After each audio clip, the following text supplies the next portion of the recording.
time, we're offering a heating tune-up for $59.95. Don't wait until the last minute. Make sure your heating system is up to the task of handling Arizona's cold desert weather. Call Precision Air and Plumbing today at 602-FIX-MY-AC. Precision decision with Precision Air. Unbelievable savings at Superstar Car Wash. Lock in unlimited car washes for just $15 a month with our Clean Plan. Available at any of our 51 Arizona locations or online. Visit superstarcarwash.com for details. Terms and conditions apply. Attention! Want to lose up to 15 pounds by this time next month? Now you can with semaglutide from Red Mountain Weight Loss. Get the same ingredients you'd find in the expensive brand name drugs for half the price at Red Mountain Weight Loss. For over 30 years, Red Mountain Weight Loss has been the leader in medical weight loss, providing quality medications and expert medical support. Our medications are all tested by an accredited and FDA-inspected lab, so you can trust the source. And our clinical team can help you with the tools to speed your weight loss. Why pay more when you can pay less for the same results? Get injectable semaglutide, the exact same ingredient found in the expensive brand names you've seen Oprah talk about, for a fraction of the cost. Lose up to 15 pounds by this time next month and look great in time for the holidays. Ask about our interest-free financing for payments that'll fit your budget. Red Mountain Weight Loss. Quality medications, expert support, faster results. Go to redmountainweightloss.com. That's redmountainweightloss.com. Every day, safe, prepared, informed. Every day, safety is our top priority. At APS, we consistently make updates to our electrical system to keep our crews and customers safe around electricity. Remember these tips. Put safety covers on wall outlets. Call 811 before you dig to have the location of underground wires marked. And stay at least 100 feet away from downed power lines. For more ways to stay safe around electricity, visit aps.com/brighter. Post Malone is teaming up with Raising Cane's to empower the next generation of artists. For a limited time, 2 exclusive double-sided Post Malone posters are available at Raising Cane's. So post up your combo at Cane's while supplies last and support a good cause. Raising Cane's Chicken Fingers. One love. Don't let prostate cancer sideline you. Early detection can save lives.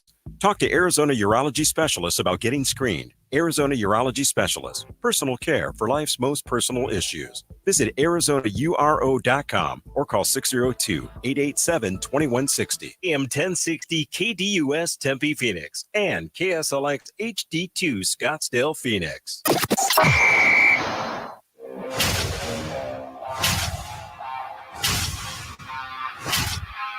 It's the lunch break.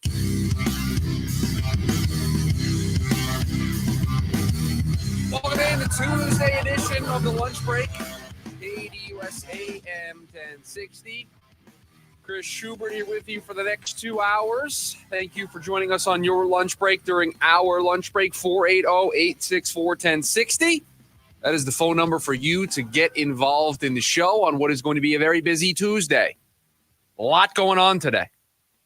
NFL trade deadline, the biggest thing of the day. Clearly. Absolutely. Biggest.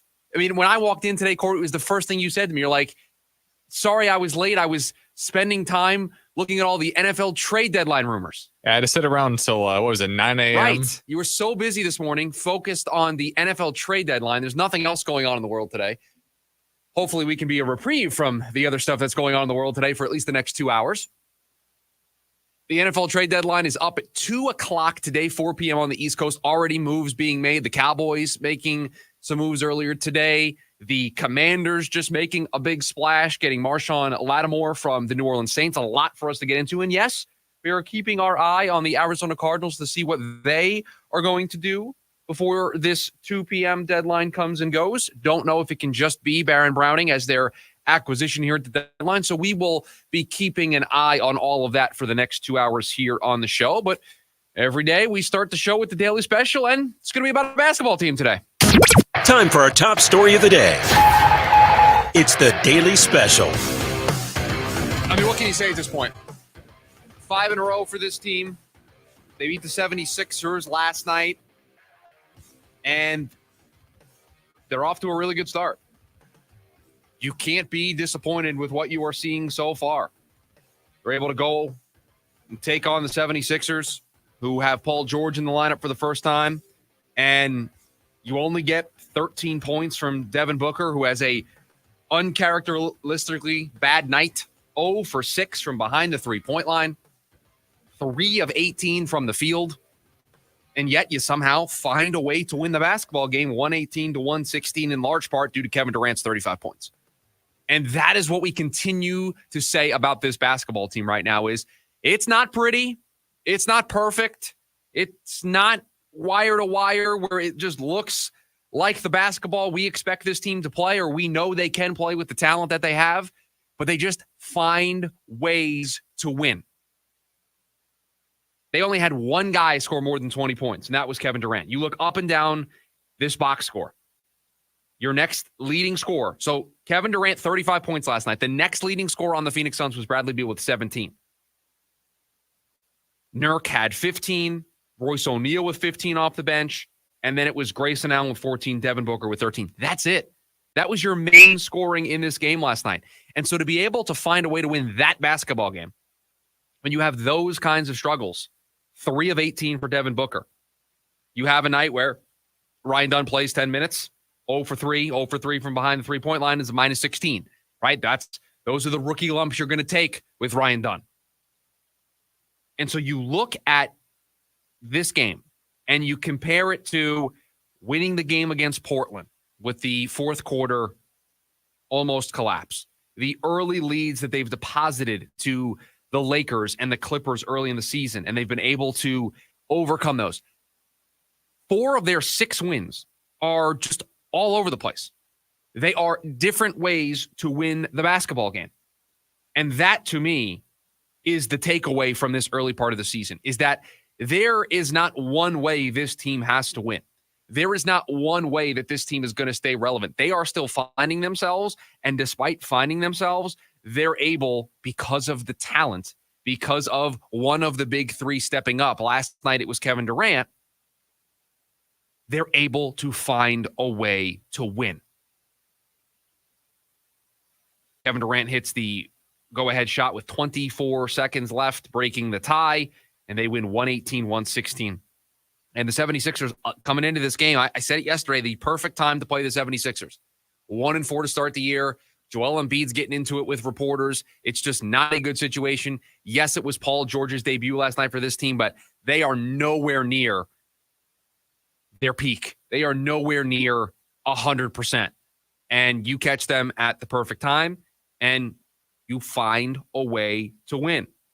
Nobody's going to call that a pretty win, but I'd rather an ugly win than a pretty loss. And for the Phoenix Suns, there have been some ugly wins to start the year, and that's fine with me. 4-0 at home to start the year, 6-1. And we have said this. We have cautioned against reading too much into the early stages, and I'm not going to change that position. It's 7 games in. We're not going to do this every single game like the first time they lose a big game. We're not going to immediately abandon the process.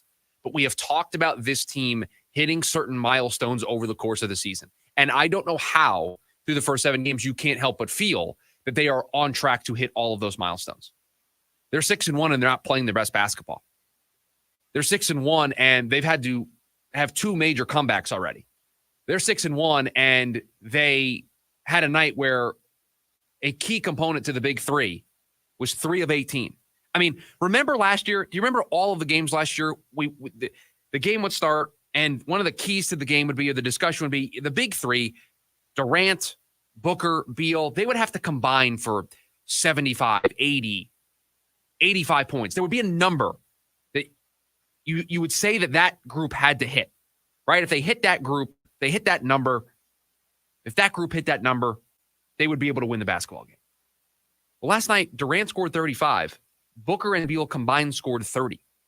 Those guys combined for 65 points, and they still were able to find a way to win the basketball game. That's encouraging. That is on a path towards hitting those benchmarks, because if they can win that game in that way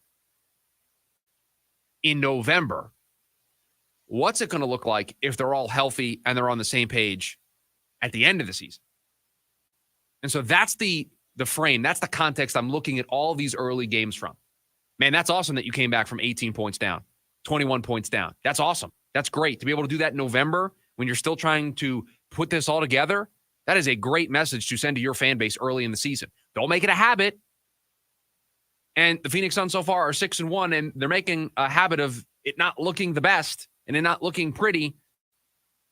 But how could you not be over the moon? There was a major question mark this summer over the idea of running it back.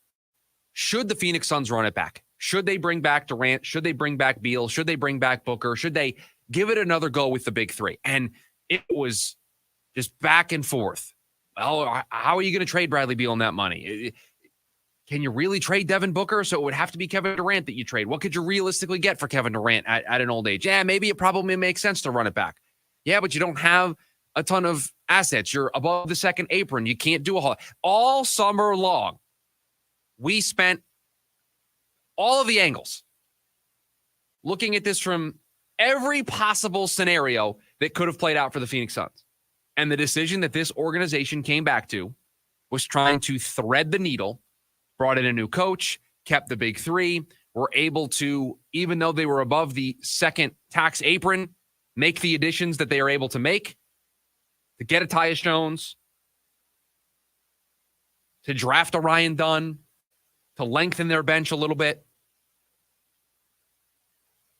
And they decided to run it back. And so far, the early returns, not the only time today you're going to hear the term early returns, producer Corey, right? That's not the only time we'll hear the word early returns today. Exactly. Right, yeah. exactly. So the early returns, and I don't know how many of these puns I'll try to sneak into the show. Probably will be few, but we stumbled into one, so we'll do it. The early returns for the Phoenix Suns season are good. What do the final results look like? That is still going to be the question that hovers over this team. I don't think there's anything they can do in November, in December, even in January that's going to shake the feeling that we all felt at the end of last year. That feeling only goes away when we get to next season, or we get to the end of this season, we get to next year, and the results look different. This team is competitive in the second half. This team is competitive in the postseason. That's when you are going to start to feel comfortable with this team. But I think you are sitting back today and you feel like things are trending in the right direction. You probably feel a lot better than you did if you were on the fence about running it back in the summer. You feel a lot better about where this team is. This team is 6-1. You love that they handled a team like the 76ers because, again, the perfect time to play that team, a team that is kind of lost right now. And you look at what's coming up on the calendar. It's one more East Coast game against Miami, and then it's a really nice swing where we're going to learn a lot about this team. Dallas, 2 against Sacramento, Oklahoma City, Minnesota. After this game on Wednesday against the Heat at home, they're going to play 5 of their next 6 on the road. A really nice test for this team early. They played 2 on the road to start the year, but both were in LA against the Clippers and the Lakers, so didn't have to go far. Their only other road game other than those 2 to start the year was against the Lakers. So this is great. Some home cooking, playing some bad opponents, catching opponents at the right time. It has allowed you to start the year 6-1. You're on a 5-game winning streak. Let's see where we are on November 18th when this team is back home taking on the Orlando Magic. Let's see how they get through going to Dallas, going to Utah, to Sacramento, to Oklahoma City, to Minnesota. Let's see how they get through that stretch of the Western Conference. We've been warning everybody, the Western Conference this year is going to be a gauntlet. Let's see where we are when they get back, when they play Orlando. So far, so good. Last night, another example of this team being different than last year's team, finding a way to win that basketball game despite Devin Booker being 3 of 18 from the field. And when you're able to win games when one of your stars, one of the main cogs of your offensive wheel isn't working, yeah, you can get excited about that. You can get excited that this team has some juice and this team can do something this season. Coming up next, Week 9 of the NFL wrapped up last night, and another poor coaching decision might have just cost their team their season. We'll get into that next here on the lunch break. KDUS AM 1060. Have you downloaded the KDUS AM 1060 skill for Alexa yet? Food. Alexa is frustrated. No matter how many times do you ask, the answer is mail, chicken. Once you're ready, say Alexa, open KDUS AM 1060 to listen to your favorite shows. Here in Flagstaff, Arizona, There are only two colors that matter: blue and gold. Head coach Brian Wright leads NAU football into a new era. Down the sideline, it's going to be a pick six. Join us Saturday. The Lumberjacks travel to Cali to play the Cal Poly Mustangs. Our coverage begins at 5 on the NAU Lumberjacks Sports Network. NAU football on AM 1060 KDUS. You hear it all the time. Lawyers talk about all their experience, many years of experience with insurance companies, and experience in the courtroom. But what they're not talking about is their results. Maybe they don't have any. At Lerner & Rowe, we're proud of our results because that's how we measure our success. We've helped over 150,000 people recover billions of dollars for their injuries, with over $1 billion just in the last 5 years alone. When you want results, call Lerner & Rowe. Lerner & Rowe is the way to go. Call 977-1900. If you're a skilled trade person with a journeyman card from a registered apprenticeship, we've got an exciting opportunity just for you from Gateway Community College. Introducing the Journeyman to Associate's degree program at Gateway, where your expertise earns you more than just a paycheck. Our credit for prior learning program allows you to turn your industry credentials into college credit, putting you on the fast track to earning an associate degree without starting from square one. To see if you qualify, visit gatewaycc.edu/journeyman. That's gatewaycc.edu/journeyman to get started. Gateway, Maricopa Community College. You want a sub made the authentic Jersey way? You go to Jersey Mike's. You want a radio idea? You go to me. Like this. I'm a talking dog that only talks about Jersey Mike's. My owner says, "Hey, buddy." And I'm like, "Get me an authentic Jersey sub." He says, "That's all you ever think about." And I say, "No, I also think about teaching myself to drive the Jersey Mike's, but until I figure that out, you're all I have." Woof, woof. Made the authentic Jersey way since 1956. Jersey Mike's, a sub above. We'll do what's best for the team, and we'll do what's best for you. The Rich Eisen Show, coming to you weekdays from 3 to 5 p.m. here on KDUS AM 1060 and KDUS1060.com.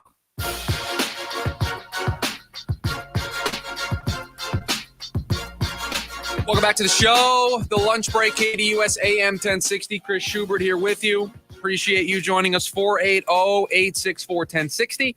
That is the phone number for you to join the conversation. Spending a lot of the day on Twitter. No, don't hurt yourself. I know. Paying attention to what's going on with the NFL. Paying attention to what's going on outside of the NFL.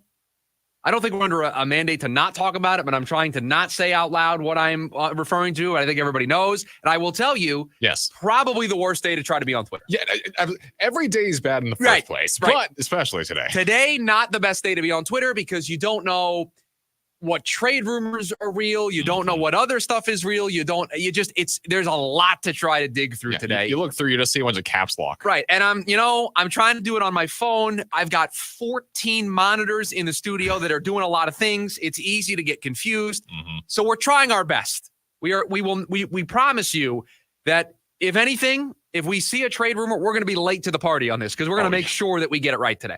Now, I will tell you this, the Marshawn Lattimore deal is done, or at least close to being done. That is going to see the Saints corner go from New Orleans to Washington. They make a trade that involves a third-round pick. Now, I want to put one rumor out there that I have been able to confirm that is true. And we're going to put this out there and file this away for about 15 minutes from now. Diana Rossini of The Athletic tweeted out a little bit ago, teams are still trying to see what the Giants are going to do with Azeez Ojulari. New York is looking for a high 5 pick or a late 4th rounder per sources. If the Giants decide to keep him, Ojulari becomes a free agent at the end of the season. And we're going to file that away for the next segment. But just remember, Azeez Ojulari is a name that we have talked about on this program as somebody that the Cardinals should be pursuing. And at that price tag, they should be all over this. So that's at least where the pass rush market currently is. Zadarius Smith got moved earlier today. Again, we will get to all of that here in about 15 minutes, but just know that activity that we were complaining about, or lack of activity that we were complaining about, is starting to happen. The Jets just traded Mike Williams to the Steelers, so we are starting to get the activity here ahead of the NFL trade deadline. Teams are starting to make those final calls, getting those best offers, and trying to get something done ahead of, what would that be, 2 o'clock today, because 4 p.m. Eastern time is when the trade deadline comes and goes. So, again, a lot going on right now. We will be keeping an eye on it throughout the the rest of the show, and we'll have a deep dive into the Cardinals here in about 15 minutes. I want to touch on Monday Night Football from last night. Not because it really matters to us here in this town. Chiefs win in overtime. They continue to be unbeaten, not playing their best football, but again, find a way to win a football game. They've been doing that for weeks. Right. That's just what they've done this entire season. You look up and it doesn't look pretty, but there they are. The Chiefs win. They're still undefeated. And you'll see where they sit in the power rankings in hour number 2 when we do our post week 9 heading into week 10 power rankings here on the show. The thing I want to talk about from last night's game, because I've seen a lot of it, and I don't understand why teams still do this, why coaches still do this. The Tampa Bay Buccaneers go on a drive at the end of the fourth quarter to score with 27 seconds left on the clock to make it a 24-23 game. So with about 4 and change to go, the Chiefs take the lead, and they make it 24-17. Ball kind of goes back and forth for a little bit, but then Baker is able to lead the team on a 10-play, 71-yard drive and take up about 2 minutes off the clock. And they score. And instead of going for 2 to try to win the game right there, to try to go up 25-24, they kick the extra point and allow it to go into overtime. And you know what happens in overtime? The Chiefs go right down the field and they score. And after the game, Todd Bowles defended his decision to go for 2, said he would do it again. Quote, we wanted to get into overtime with the wet conditions on the field. We thought we had to go into overtime instead of going for 2. We had our shots. We lost the game. You know what? You didn't have all the shots because you had one more that you could have taken. And I do not understand. If you're at home, you're in front of your home crowd, I could maybe buy this. I could maybe get on board with this. But you are on the road. You are playing Patrick Mahomes and the Kansas City Chiefs.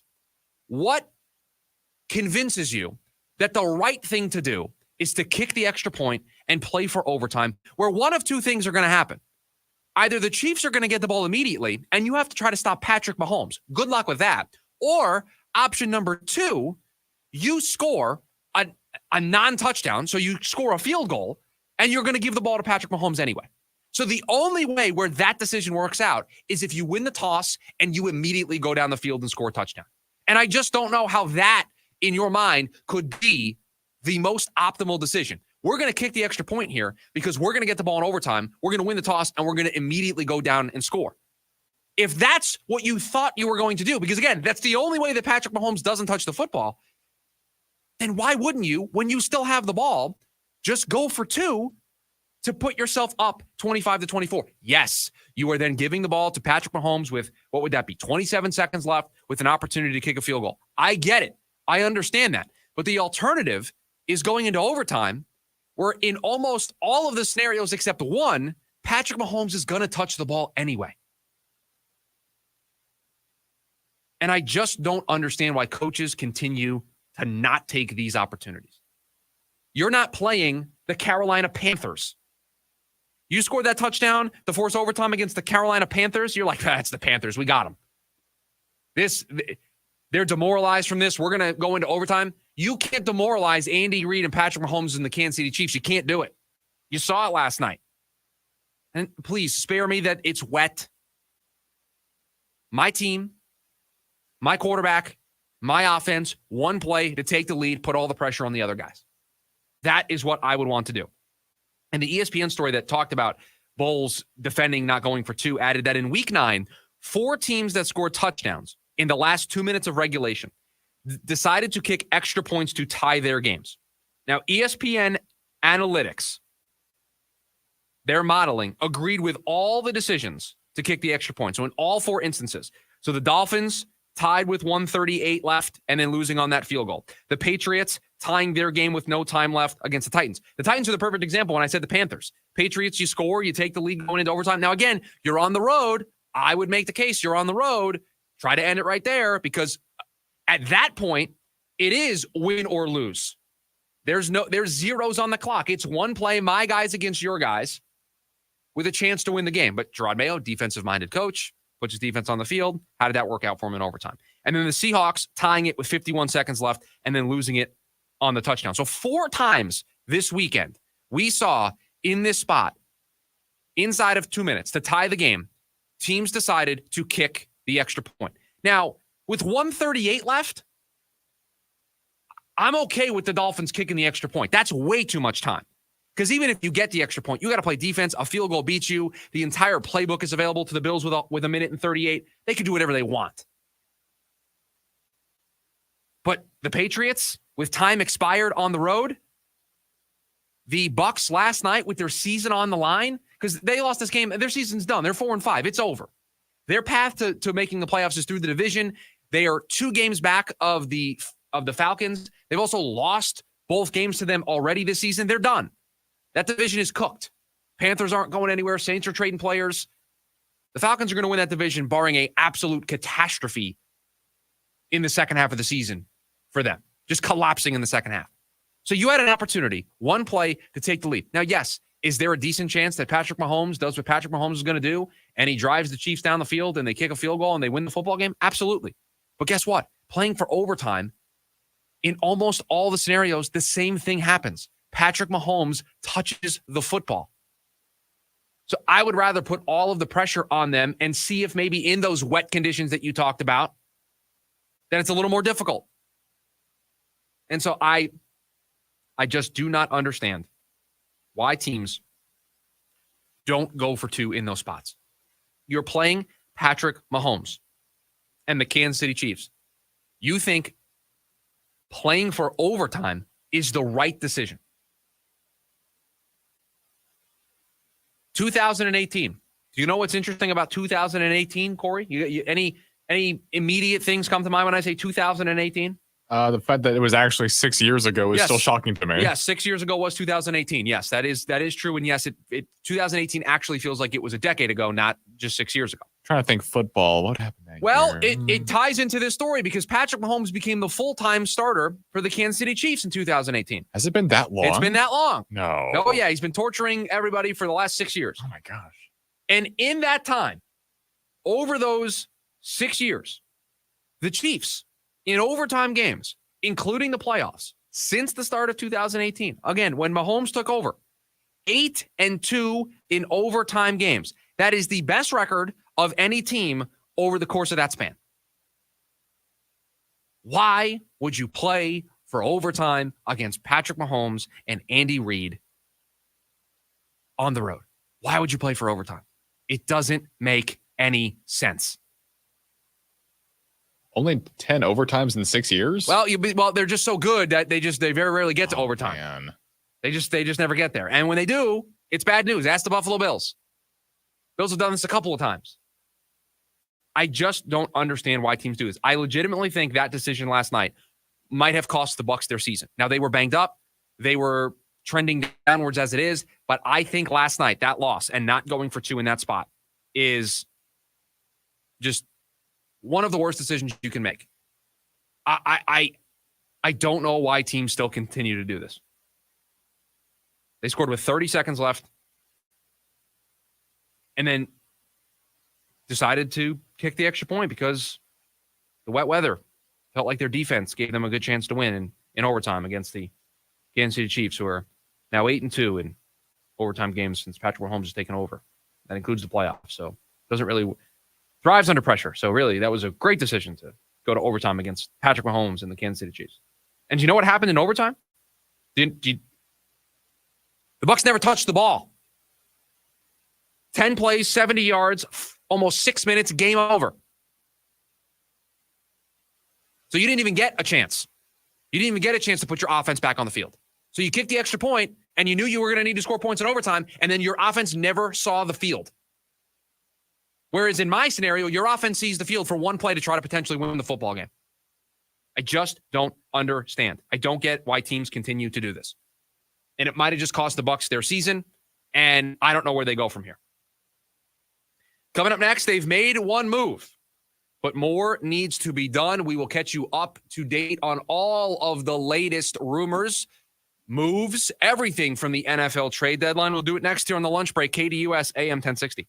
James Out West brings NFL, NBA, MLB, and local sports talk to you Monday night starting at 7 on KDUS AM 1060 and the KDUS 1060 app. Breaking news, and this one is almost unbelievable. Yeah, it's all about new customers at Bet365 because they get $150 in bonus bets when they bet $5. And even better, bonus bets can be used on the spread, totals, and player props. There you have it. Bet $5 to get $150 in bonus bets. And see why. It's never ordinary at Bet365. Gambling problem? Call 1-800-NEXT-STEP. 21 plus only. Must be physically located in Arizona. Terms and conditions apply. A noisy garage door is a cry for help that often requires only simple maintenance. However, if left untreated, could lead to costly repairs. Hi, I'm Tommy Mello from A1 Garage Door Service. Don't wait until a simple garage door repair becomes a major problem. If your garage door is noisy, if bugs are getting in, or if it struggles to open, your garage door is in need of repair. From simple repairs to upgrades, it's A1 from day one. We fix garage doors fast and with quality parts designed to last a lifetime. Our springs, rollers, and openers are tested by running them up and down, open and closed, all day, 24/7, so you can feel confident with every A1 garage door repair. Replacing the bottom rubber on your garage door can have a huge impact on the number of bugs you see in your garage and in your home. Keep those creepy crawlers outside by calling A1 Garage Door Service today and receive the best service, best parts, and best warranty in the industry. A1Garage.com. A1 from day one. Call today and take advantage of our $29.95 tune-up special. Alaskan AC has been keeping people chill since 1972. Oh, chill. Cool. I get it. It's a theme. No, it's not. It's not? The theme is 72, as in 1972. Is that why you dress like that? $72 for an Alaska vacation. Ooh. $72 for a service call. Neat. Even $72 off any repair. Whoa. This month, it's 72, 72, 72 to celebrate 1972, the year Alaskan AC opened its doors. And everybody was kung fu fighting. Everyone was streaking too. Let's stick to what we do best. That's right. A $72 Alaska vacation is the perfect way to prepare for the upcoming season. It's so good, we guarantee no breakdowns. The $72 service call makes it easy to check any concerns. And saving $72 off any repair means that you can buy one of those cool banana seats for your rad bike. You have a weird definition of cool. 72, 72, 72. This month at AlaskanAC.com. Ghost World Tour 2025.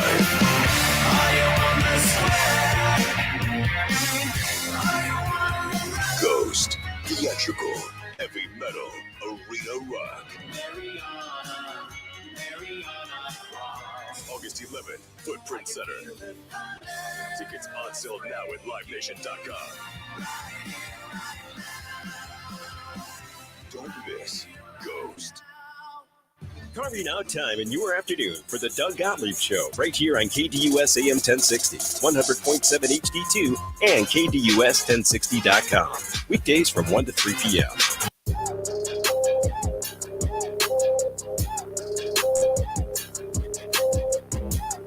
Welcome back to the show.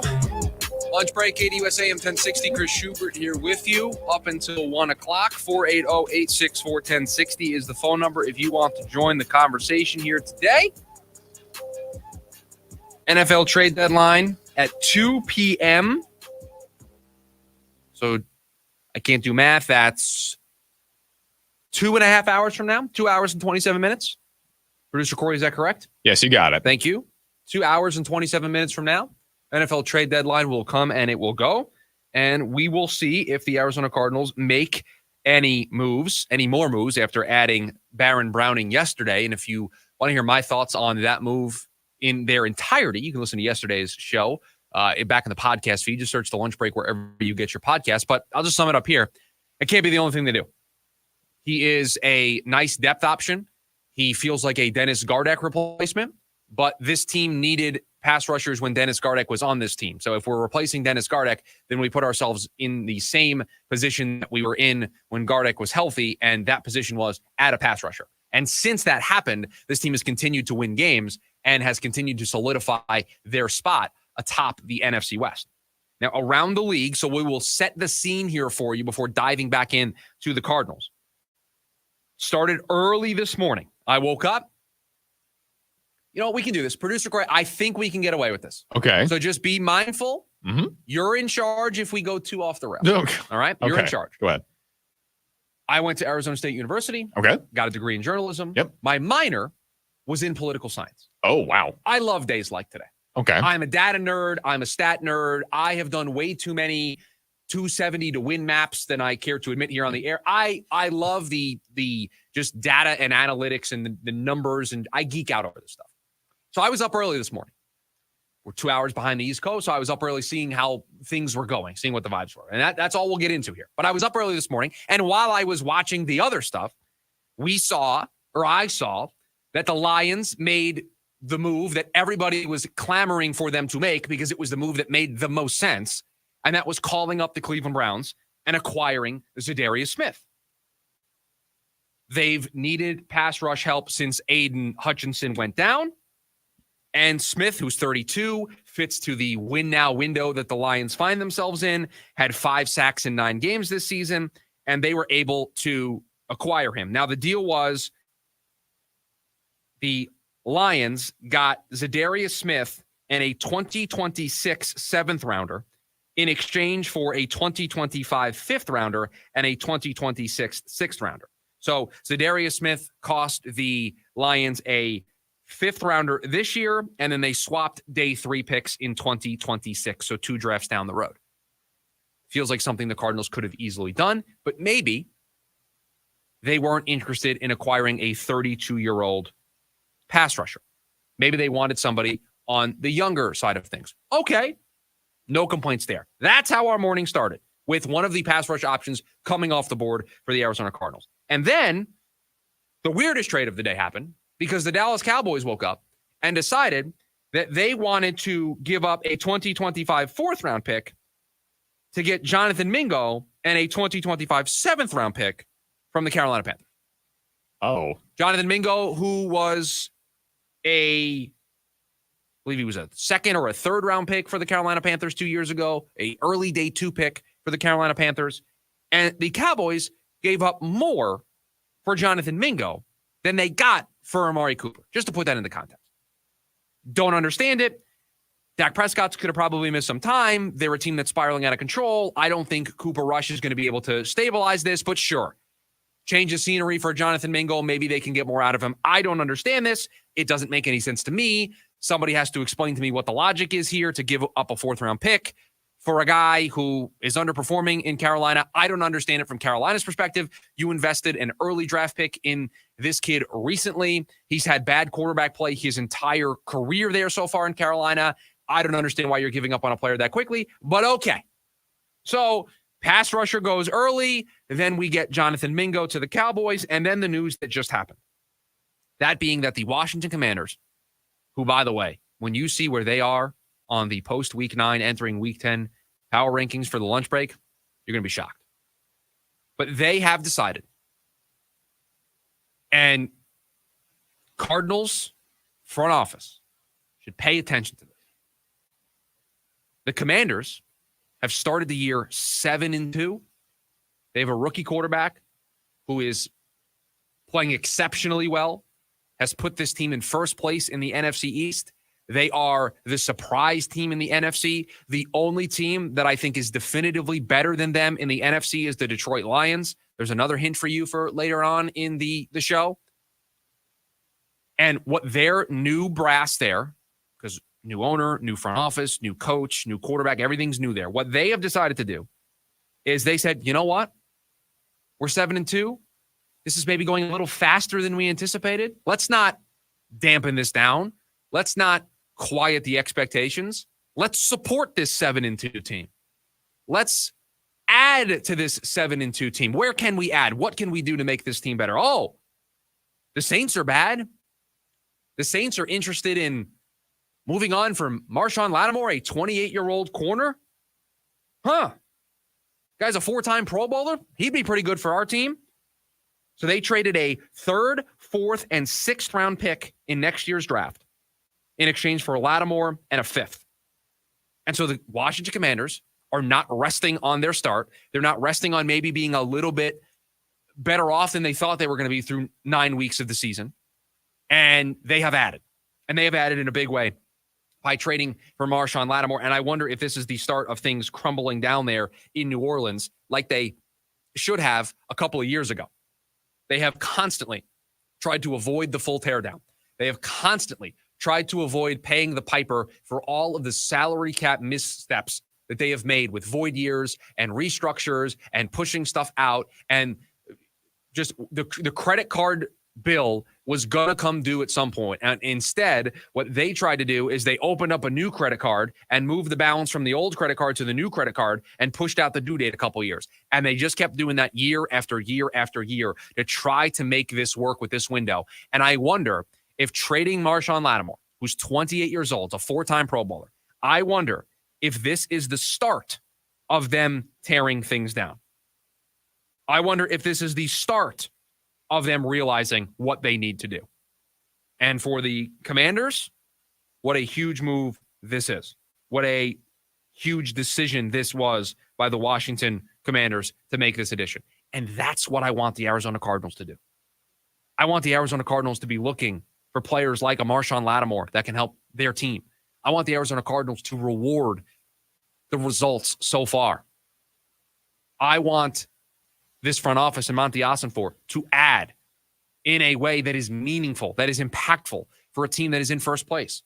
Yes, the Commanders are 7-2 and the Cardinals are 5-4. There's a two-game difference. Yes, the Commanders have looked a lot better in that 7-2 than the Cardinals have in their 5-4. But first place in their division, exceeding expectations in the Cardinals' case, probably by a little bit. In the Commanders' case, probably by a lot when you consider that they have a rookie quarterback. But these two teams find themselves in very similar spots. The Cardinals' move so far is to acquire a 25-year-old pass rusher who's only played in a handful of games this season and has 6.5 career sacks or 9.5 career sacks. I don't even remember what the number is. I think it's 9.5 and has none this season. The Washington Commanders went out and acquired a 4-time Pro Bowler, a 28-year-old corner that instantly improves their room. Baron Browning doesn't instantly improve the room for the Arizona Cardinals. So Darius Smith off the board, a deal compensation-wise that the Cardinals should have been over. They should have been all over it. But maybe they didn't want to trade for a 32-year-old pass rusher. Fine, no problem. Maybe they, and I got into this back and forth with people on Twitter. They said, Monty's not interested in older vets. That's why he traded for 25-year-old Baron Browning. And I responded to this person. And I said, fair, but you've got Chase Young, who's 25. Azeez Ojulari is 24. There are other options out there. And we know, because I talked about it in the last segment, that Diana Rossini of The Athletic is saying that it looks like the Giants for Azeez Ojulari are asking for a 5, maybe a 4.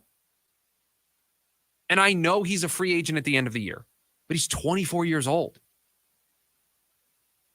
This offseason, let's say you did nothing. Say the Arizona Cardinals do absolutely nothing between now and the trade deadline.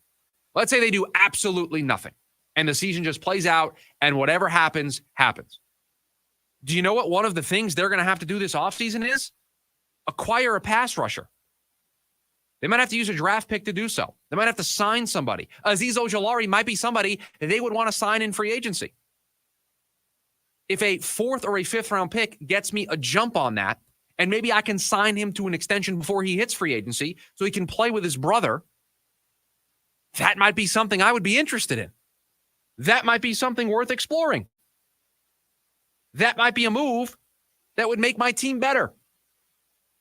And so there are still names out there. Zadarius Smith off the board is a huge blow. Not surprised where he ended up with the Lions.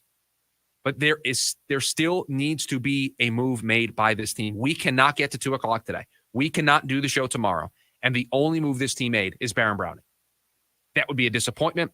In my mind, it would be a failure. And it would sort of tell me what this front office thinks about this team's chances in the second half. And on the other side of the break here, we're going to play off the fence and we're going to do the win-loss game for the Cardinals for the second half. And I don't know how they could feel that way if they don't make any moves between now and 2 p.m. with the way that this second half schedule plays out. I truly would be disappointed if this front office does not add before 2 p.m. today. It would be a failure in my mind to not get another pass rusher or just another player to help this team. I was even thinking before the Lattimore thing happened, when there were talks of 2 mystery teams, I thought, maybe Monty Ossenfort's trying to make a big splash. Maybe he's trying to go out and get Marshawn Lattimore. There are other ways to improve your team. Coming up next, play a little off the fence. The second half win-loss game for the Arizona Cardinals. We'll do it next here on the lunch break. KDUS AM 1060. Listener rewards for you with the KDUS 1060 app. Download today to hear all of the national and local shows you love. That's the KDUS 1060 app. License number 146316. That's right. As long as it's inspected once a year, if your fire door fails to work as intended, we are responsible. No problem at all. We'll be right out. Jeannie, I want to make a wish. Hey, Tasha, what do you need? I wish that... Wait, still blue? Yes, but still can't do magic since the stupid cheating High Council took it away for not having my lamp inspected. Aw, Jeannie. Can't get an inspector till next month. Next month? How come ASAP is so fast? Because with our annual safety and adjustment programs, our customers have scheduled inspections every year. No rush needed. Shucks, you guys are so good at that. And if any door doesn't work the way it's intended, we are responsible for it. ASAP, commercialdoors.com. Tasha, Yes, Jeannie. What do you need? ASAP should get certified to inspect magical lamps. Hey, diamond lovers. Shane Company knows fine jewelry. That means a lot when you're looking for a dream engagement ring, a beautiful keepsake, or the perfect gift. When it's this important, you want someone who knows exactly how to work with your budget, not against it. Someone who knows you deserve a piece more beautiful than you've ever imagined. Through 4 generations as a family business, we've always sourced our diamonds and gemstones directly, cut out the middleman, and passed the savings on to you. Come see us in store and compare our wide selection of diamonds, rubies, and a rainbow of sapphires in different shapes and sizes. So many in stock and ready to take home today. Create your dream engagement ring in 3 easy steps, or pick a perfectly preset ring that's created by our in-house design team. Browse our selection of fine jewelry gifts for everyone in your life, from diamond and gemstone studs to must-have tennis bracelets and beautiful birthstone necklaces. With our everyday competitive prices and unmatched free lifetime warranty, Shane Company is your go-to destination for fine jewelry. Visit shaneco.com and come in to see for yourself. Shane Company, your friend and jeweler. Have you downloaded the KDUS 1060 app yet? Download today and get all of your favorite local and national shows right on your phone.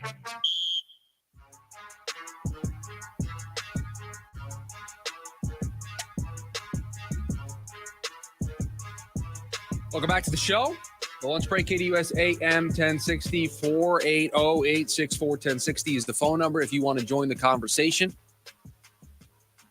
Still waiting to see what the Cardinals do ahead of the 2 p.m. trade deadline. Maybe we'll do a little bit of a recap at the top of the hour if anything happens in the meantime. I mean, I am frantically refreshing Twitter during these breaks to see if anything new has happened across the league and specifically for the Arizona Cardinals ahead of the 2 p.m. deadline. So we are keeping an eye on that. But as we wrap up hour number 1 of the show, thought it would be fun to play a little game of Off the Fence because with the Monday Night Football game done last night, we're going to do the post-Week 9 power rankings in hour number 2. It's kind of us closing shop on Week 9 and turning the page towards Week 10. And the Cardinals have played 9 games. There are 8 games left. So around the midway point, they haven't hit their bye yet. And I thought it would be a fun little exercise to play a Tuesday edition of Off the Fence. And for today's edition, we are going to play the ever famous, always scientific, never disproven win-loss game for the Arizona Cardinals. So we're going to go through the second half schedule for the Arizona Cardinals, and I'm going to have to definitively say a win or a loss. I can't say, oh, no, it's close, win or a loss, and we will see what number we get the Cardinals to, and then I'll probably tie it back into some trade conversation. But let's get started with a Tuesday edition of Off the Fence. Nobody likes a fence sitter. The question is what choice? So, Chris, can you pick a side? Well, you don't really have a choice. And get off the fence. Excellent choice. So what we'll do, 8 games for us to pick. And again, I have to be definitive. Cannot be a fence sitter. That's why the segment is titled Off the Fence. So we start with the upcoming game this Sunday, a game I will be attending in person. My father, from the East Coast, where born and raised, I came out here for school. He is traveling. I can't tell you the last time he and I went to a Jets football game together. It's back in my childhood, probably when I was like 10. I'm 30. It's been a long time. Before the year started, he said, I'm going to fly out. We're gonna see the Jets play the Cardinals. We're making a big thing. Okay. So he gets here on Friday. Well, the Jets season hasn't gone the way either of us thought it was going to go. And so we've made the decision. The tickets are purchased, so he's coming. We're still going to the game. I think I'm going to watch my team lose on Sunday. I think the Cardinals win that football game. The Jets have not shown the consistency. This is actually one of the easier ones to do on the schedule, just because I know the other team intimately. Yeah. The Jets are a team that are 3-6, and their best win was their last win against the Texans. Their other two wins to start the year were against the Patriots and the Titans. Those are not marquee victories. So I know people are like, oh, they played well against the Texans. They're going to turn it around. I'm not sold yet. Cardinals are playing good football, and where the Cardinals win right now is up front. They dominate. The Jets can't stop the run. James Conner's going to have a field day. Kyler Murray's not going to have to do a whole lot, and I know this Jets defense is scary, but I think it's going to be a problem. And so I think this is easy. I think the Cardinals win this one, so that's one win for the Arizona Cardinals. Now, I'm going to lump the next two together because they play the Seahawks, and then they have a game against the Vikings and the Seahawks. So I'm going to take the two Seahawks games, and I'm going to tell you right now they split those games. They win one, and they lose one. But which one? We'll just say for the sanctity of the segment, they win the home game, they lose the road game. That's just the easiest default to get to. If they win the road game and lose the home game, whatever. Same difference. I think they split with Seattle. I think that's the worst case scenario for them this year. I think there's a chance they could sweep those two. But divisional games are always weird, and I have to pick a direction. I have to pick a side here for this. So I will pick that they split those two games. So then we get to the Vikings, and they play the Vikings in between those two Seahawks games. And so it depends on how you feel which Seahawks game they're going to win. Because if I remember correctly the schedule, and I'm pulling it up here in real time, the first Seahawks game is on the road. Yes, it is. So in my head, they beat the Jets, they lose to Seattle, and then they're going to come back to they're going to have to go to Minnesota to play the Vikings. So it's a win to get to 6-4, a loss to get to 6-5. Now, where do they stand going into this game against the Vikings? I'm not that impressed with the Vikings. I got to tell you, I was the first person, sounding the alarm after they played the Jets in London. Like, I don't know about this team. They are maybe not as good as their record indicates. They're good, they're solid, but they're not a world beater. They're not a juggernaut. They're not the undefeated Kansas City Chiefs who just can't seemingly lose. I think the Cardinals win this game. So I will say a win for the Cardinals. So 6-5 after beating, or 6-4 after beating the Jets, 6-5 after losing to the Seahawks. Then we go to 7-5, 8-5 after beating the Seahawks. So we go into the back four games of the schedule, and we are 8-5. And then we get the Patriots and the Panthers. And I'm here to tell you, the Arizona Cardinals are winning both of those football games. No upset? No upset. Oh. So we are 10-5 going into the final 2 weeks of the season.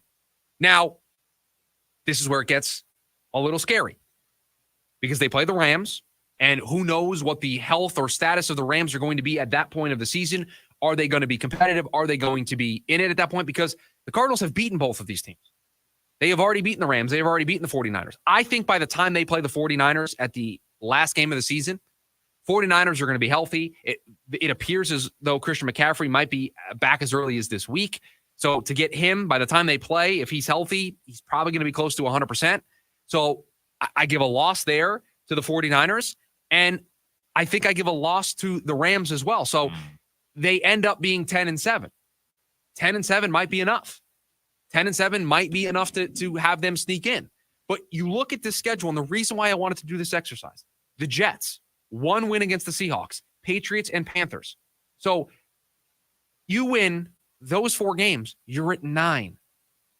9 wins is good enough to be competitive in December. 9 wins is enough to say that this season was a success. So with that being said, playing the Jets, they have one game on their schedule. That's the other reason why I wanted to do this. One of these games right now is against a team with a winning record. One. It's the Vikings. That's it. Every other team they play, below 500 or right at 500. The only team with a winning record is the Minnesota Vikings, and they play them in their second game after the bye.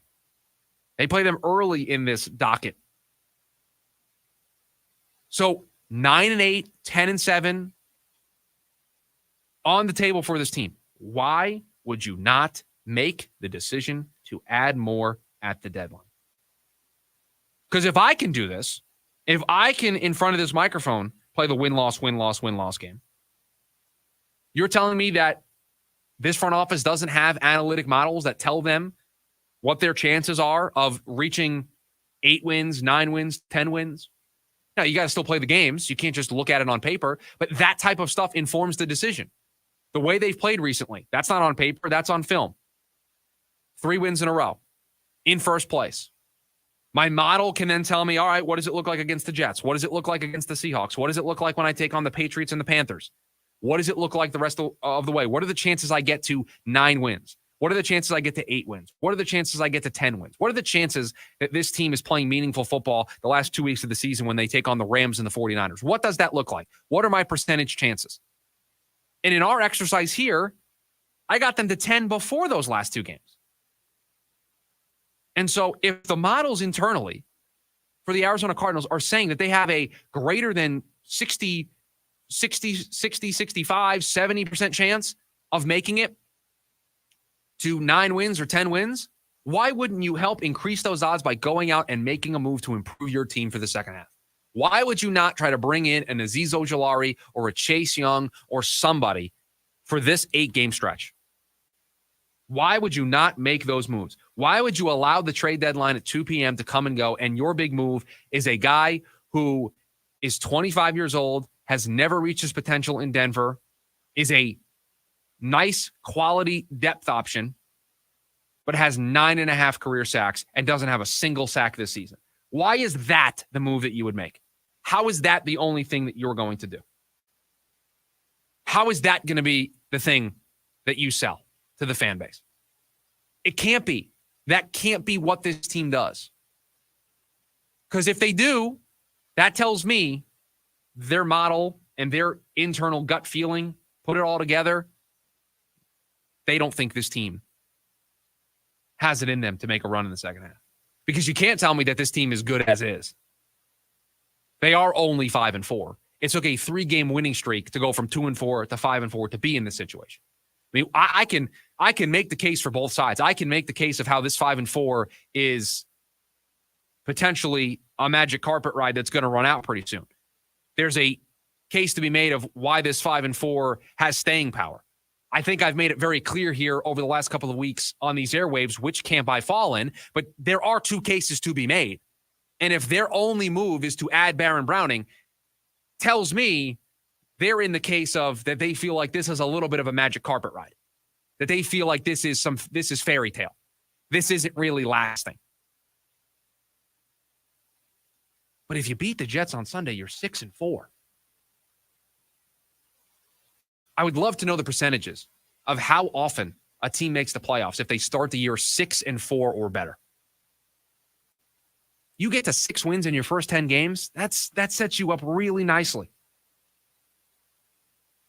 That sets you up in a advantageous way to play the Seahawks twice, to play the Patriots, to play the Panthers. This schedule is one of the easiest schedules. It is the easiest schedule in the second half. 1 game against a team with a winning record. A bunch of teams with losing records. The Jets, the Seahawks twice, the Patriots, the Panthers. All of these teams losing records. The last 3 weeks of the Cardinals show you what they're going to do to teams that are around the same talent level as them. If they're better than you, talent-wise, they're going to beat you. If you're close, like the Chargers and the Bears were, they're going to dominate. I mean, the Dolphins are a team that are spiraling out of control. Cardinals found a way to win that football game. Again, this cannot be the only move they make. We'll be keeping an eye on it. Top of the hour, we'll give you an update, the latest from the NFL trade deadline, the NFL post-Week 9 power rankings, discussion about the 12-team college football playoff, all of it in hour number 2. Next, the lunch break, KDUS AM 1060.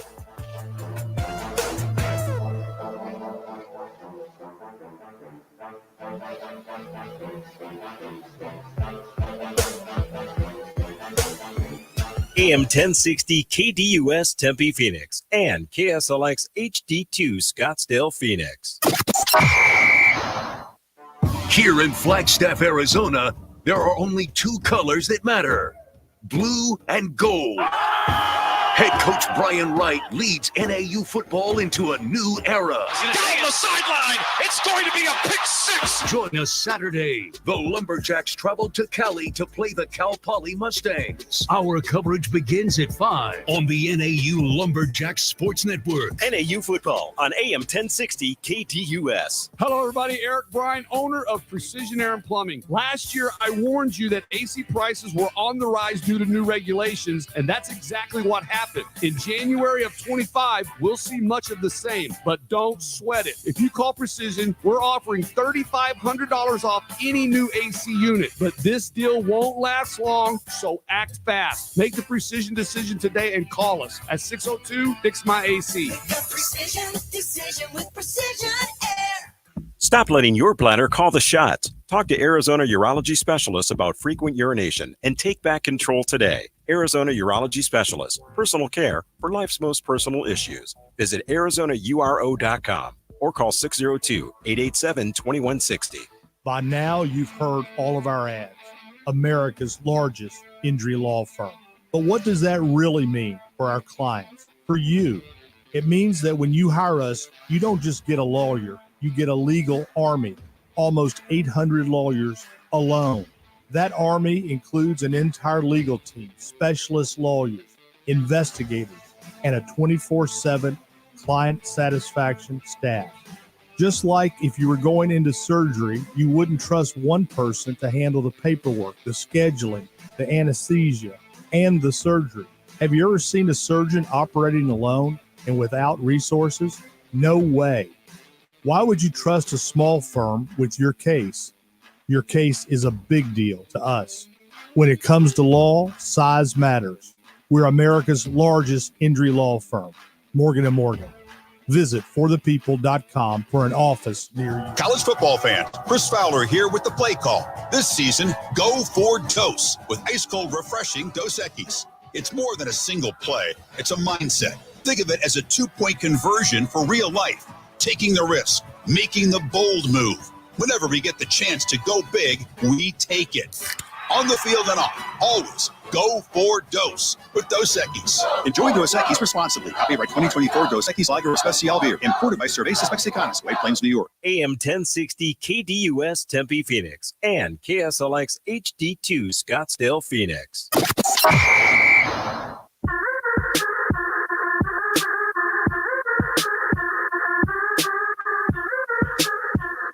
Hour number 2 of the program. Welcome back to Lunch Break, KDUS AM 1060. Chris Schubert here with you. And you know what hour number 2 means. Producer Corey knows what hour number 2 means. Oh, yeah. Lunchtime for producer Corey. I was walking back from my office during the break, and I just see producer Corey walking down the hall with the lunchbox. And I said, yes, it is that time. It is hour number 2 of the show where producer Corey eats, and I have to sit here and talk for 2 hours, or for at least one more hour. Yeah, but you have a lot on your plate anyways. You got to deal with all the trade rumors. True. It's true. There's no time for eating. Exactly. There's no time for eating. Yeah. We'll leave that to you, right? Mm-hmm. I'll eat when the show is over. Yes, fair enough. Welcome back to the show, 480-864-1060. If you want to interrupt producer Corey's lunch and you want to join the conversation here on the show, you can do so, 480-864-1060. You can also join us on the YouTube side of things.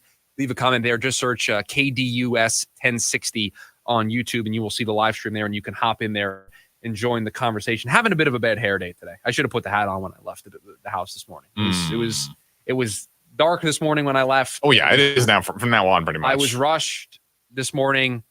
They probably need to wear a hat tomorrow, but that's fine. So if you want to see the bad hair day, you can just go over to KDUS AM 1060 on YouTube, and you can see it in all of its glory. We're back, hour number 2 of the show. We move closer and closer to the 2 p.m. NFL trade deadline.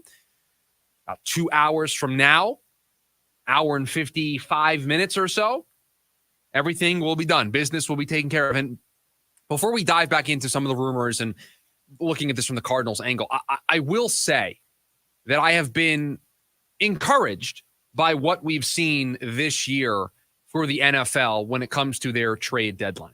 They made the decision last offseason to move it back a week So it now falls here after week 9, the Tuesday after week 9, for the NFL as the last ditch effort to make a trade to be able to add to your team for the current season. And in years past, we said this, the NFL does a great job. The NFL is elite. They are the best of the best when it comes to having a monopoly on your time, because the season ends, the playoffs are a national ordeal. They are a grind. You go through it all, and then you have the 2-week lead up to the Super Bowl, which gets everybody excited, gets everybody ready to go. And then you have the offseason, right? The Super Bowl is in February. By the middle of March, you have the offseason. You have the scouting combine. In February, you have events like the Senior Bowl, which have now become, it is my favorite event on the NFL calendar. I have a personal attachment to that event. I've been to it a couple of times. I know the people who put on that event. As somebody who is an NFL draft nerd, it is my favorite event of the year. We will discuss it probably at length here on the show. It has become one of those tentpole events for the NFL because not only do a lot of the players that get drafted go to the Senior Bowl, but all of the GMs, all of those player personnel directors, all those scouts, all those media members are in one place. So a lot of news, a lot of rumors come out of the first couple days there. So the Brian Burns trade that the Giants made with the Carolina Panthers, it started on the field at one of those practices. Like, those things start there. They happen there. So you have that in February, and then you have NFL free agency, which cannibalizes a lot of time as it is. And then there's the scouting combine. And then you get into all of the draft talk for the entire month of March and for the entire month of April, and who's going to go number one, where are the quarterbacks going to go, what is blank team going to do, how does it impact the Cardinals? You just go on and on and on. Then the draft ends, and then it's all about the lead up to start a training camp. But it gets a little quiet during there, but maybe you have some wide receiver contract extensions or contract extensions in general. The NFL, the point I'm making is the NFL does a really good job of occupying your time. You are always paying attention, whether it's a game, whether it's some type of offseason event. The NFL dominates the sports news cycle more often than not. The one thing that they have not been able to do, the one thing that they have struggled to capitalize on, is a good old-fashioned trade deadline. They don't have a trade deadline like Major League Baseball. They don't have a trade deadline like the NBA. They don't have a trade deadline like the NHL. They don't have a trade deadline that is stop what you're doing, pay attention. Most years, the trade deadline comes and goes, and nothing happens. You forget that it was the trade deadline. We would jokingly mention it on the air. Oh, yeah, it's the trade deadline today. Oh, nothing's going to happen. And then we would move on to all of the other topics. This year feels like the turning of the tide a little bit. Feels like things are starting to shift to where you are starting to see more activity. Just today, Marshawn Lattimore, a 4-time Pro Bowler, moved. Veteran pass rusher Zadarius Smith moved. Young wide receiver Jonathan Mingo moved. Veteran wide receiver Mike Williams moved. All of that stuff has just happened today. That doesn't include Devontae Adams getting traded, Amari Cooper getting traded, Deontay Johnson getting traded, Cam Robinson getting traded, Josh Uche getting traded. All of these other trades that have happened. Just today, Mingo, Smith, Williams, Lattimore, all on the move. Baron Browning to the Cardinals yesterday. I mean, there has been a lot of activity. And so for the NFL, they probably love this because they could dominate. It is the NFL season, so they were going to dominate anyway. But they are dominating on a Tuesday. Again, the most important thing that's going on today, the NFL trade deadline at 2 p.m. Nothing else important is happening today. Hopefully you can sense the sarcasm in my voice. Producer Corey, did the sarcasm come through? 50-50. Okay, 50-50. That's, you know what? I see what you did there. 50-50. I see what you did there. I don't know if you meant to do it, but I see what you did there. And the Arizona Cardinals are mostly, you know what? We'll just keep doing these puns, sitting on the sidelines. Arizona Cardinals are not getting involved. Arizona Cardinals are not getting out there and making moves. I just want to see how it all crumbles down. Right. They're just seeing what everybody else is doing. They made one move yesterday, and that move was to add Baron Browning. I've made my thoughts pretty clear on this. I don't think that can be the only move this organization makes. I think it would be a disservice to the team and the way they have played up until this point. I understand the balance that Monty Ossenfort is trying to keep. There are short-term goals and long-term goals. I think this was a 3-year plan to get the window open for the Cardinals to be relevant. They might be a little ahead of schedule, perhaps, but none of the moves that we are clamoring for on this show are all in, future mortgaging, another person's problem type moves. Even the big moves we have suggested here on the show, Myles Garrett, Max Crosby, Jeffrey Simmons, some of the big names we've discussed here on the show that we've thrown out there as, hey, the Cardinals should call. None of those moves would be future mortgaging because those players would help the short term while also being here for the long term. And so I don't think there's a move. There's no, like what the Jets did with Devontae Adams. They had to go all in. They had to trade whatever draft capital they have available to them because they don't know if their general manager is going to be there in 2025. So he doesn't care if the draft picks are there because he might not be there. His contract's up at the end of the year. That's not the case with the Arizona Cardinals. There's no rush. Jonathan Gannon's not on a hot seat. Monty Ossenfort's not on a hot seat. In fact, it's the complete opposite. There's praise. Everybody's showering these guys with compliments for what they've done through the first 9 weeks of the season. Those compliments can grow louder. Those compliments can grow. There can be more praise heaped on this team. You know how you do it? You make a big move. You make a move that impacts your team for 2024. And I don't think Baron Browning is it. No offense to Baron Browning. I think he's going to be a helpful player to this team. He's a decent player. He is good depth for a group that has not had depth, and the depth that they did have has been completely tested and wiped away here to start the season. So he is a nice addition in that regard. He is not the game changer that this team requires with that group. And we cannot get to tomorrow, or we can't get to 2:01 today, and we can't start tomorrow's show with the daily special being, why did the Arizona Cardinals not do more? That would feel like a failure. That would feel like a disappointment.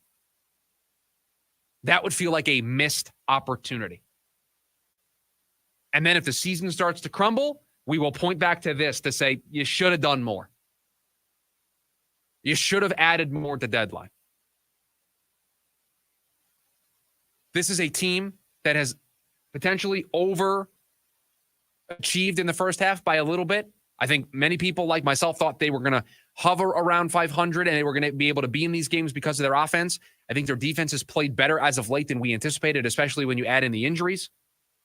And so because of that, I don't know how you can't forecast the future and look at this team and say 9 or 10 wins are on the table, but not if you don't add. This team is going to run out of gas. Fill up the tank. This is, you know, when you're on the highway, last exit before toll. You're saying this because of the recent tire issue, aren't you? Well, you know what? The tire issue does come up. Yeah, that's a great point by you, producer Corey. But you ever see like the last rest stop in whatever state you're in? This yes. is right. This is 2 p.m. is the last rest stop for the Arizona Cardinals on this journey. They're looking around the car. They're running out of snacks. Mm-hmm. The tank's close to empty. We got about a quarter of a tank left. Pull over. This is the last rest stop. Do something before 2:01 today. Because if you don't, Baron Browning, and again, apologies to Baron Browning, but this is like the snack that you find in between the seats. It's the raisins. That you forgot about. You're like, oh, we've got this. This will get us a little bit further. Yeah. It's not enough. You have to make the pit stop. Find the rest stop with the Subway and the Arby's and the McDonald's. And the A&W. Right. Find the rest stop. Fill up. Do something before 2:01 today that is meaningful, that is impactful. We will be keeping an eye on this between now and the end of the show, and obviously it will be our lead story tomorrow, however it turns out. But coming up next, it is the post-Week 9 NFL Power Rankings. We'll do them on the other side. It's the lunch break, KDUS AM 1060. Football fans, it's Mellow Monday, so join the Rooster at Mellow Mushroom off the I-17 and Happy Valley Road between 5 and 6 p.m. every Monday night during football season. When you make the choice to foster, you have the power to make an impact greater than you ever expected. The support you give a child, when you provide them with a healthy and loving environment to grow, has a ripple effect that positively impacts everyone they come in contact with throughout their lives, creating a better community for the future. That's the Foster Effect. Learn more about foster parenting at azdcs.gov/foster effect. azdcs.gov/foster effect. Sticks.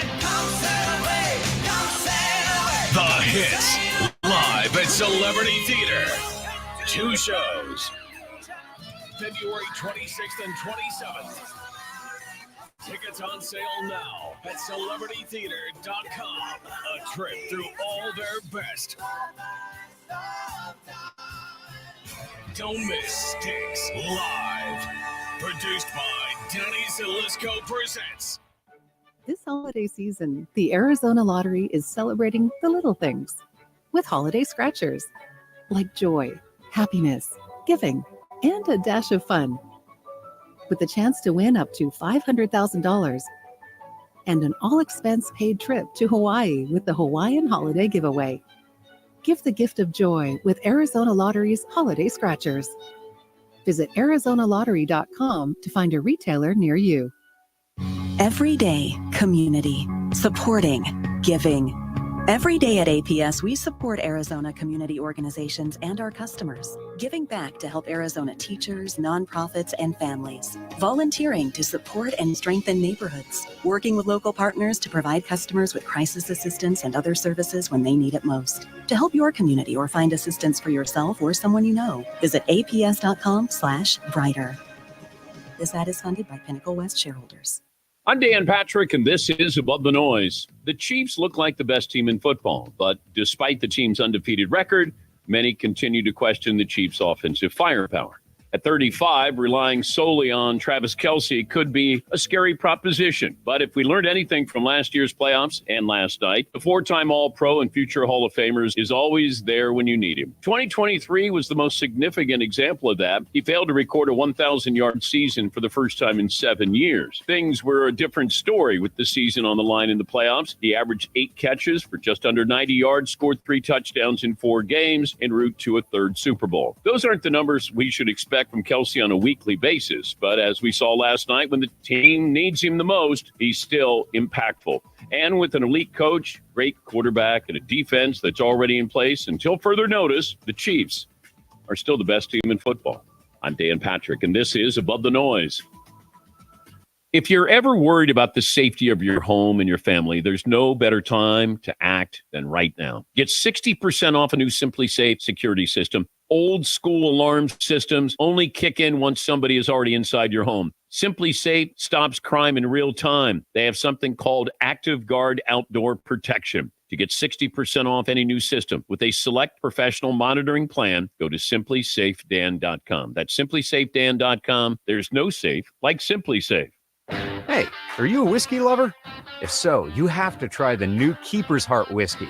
Keeper's Heart is one of the first to blend Irish and American whiskey, and it's really good. So good, in fact, Keeper's Heart has been recognized as one of the world's best whiskeys for the way it brings together the boldness of American whiskey with the smoothness of Irish whiskey. It's the perfect matchup. Keeper's Heart is a legend in the making. Trust us, you've got to try it. Drink responsibly.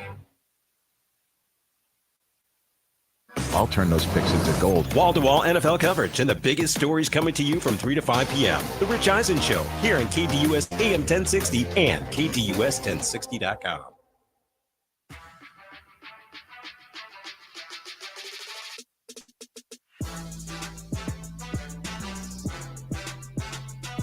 The lunch break, KDUS AM 1060. Chris Schubert here with you. Make sure you download the KDUS 1060 app. your opportunity to take the show with you everywhere you go. You don't have to just listen in your car. You can take the app and you can listen to the show wherever. Maybe you're at the gym right now.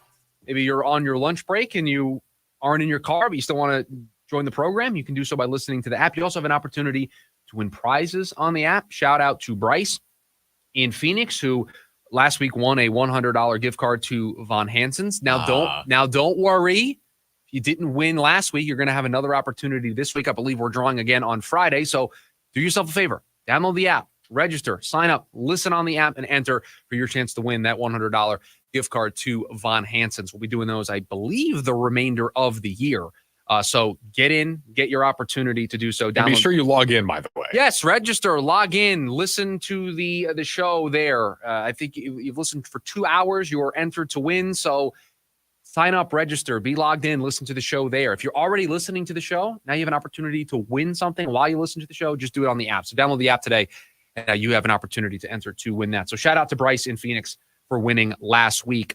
We have to do it, and I went old school today. That was where I went during the break. I had to run because I did not, on the show sheet, which I usually have on my tablet here, I did not write down the power rankings. I wrote them in my old-fashioned notebook, which has a lot of notes on it for just a bunch of stuff that we're doing here at the station. A lot of NAU men's basketball, ASU women's basketball. A lot of scheduling was done this morning by producer Corey and I. So on that same page, I've scribbled down last week's power rankings, and then I put together this week's power rankings. We have a new wrinkle for today's power rankings. So without further ado, why don't we get into the post-week 9 NFL power rankings?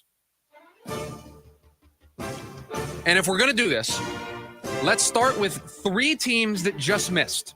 Oh. So these 3 teams were considered, but they did not make the top 10. So this is like the also receiving votes in the AP top 25. This is the outside looking in. This is the on the bubble in college basketball, however you want to describe it. These 3 teams, certainly if they play better and some teams at the bottom of this list don't, we could have some swaps next week. But the 3 teams, and there's only 3 of them, that just missed making the top 10 after week 9 of the NFL.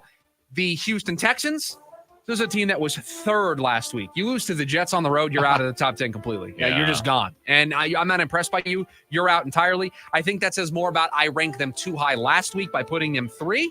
They fall all the way out. These next 2 have not made an appearance in the top 10. Their arrow is trending upwards. I've got the Los Angeles Chargers, who have bounced back nicely from that game against the Cardinals with 2 wins to get to 5-3.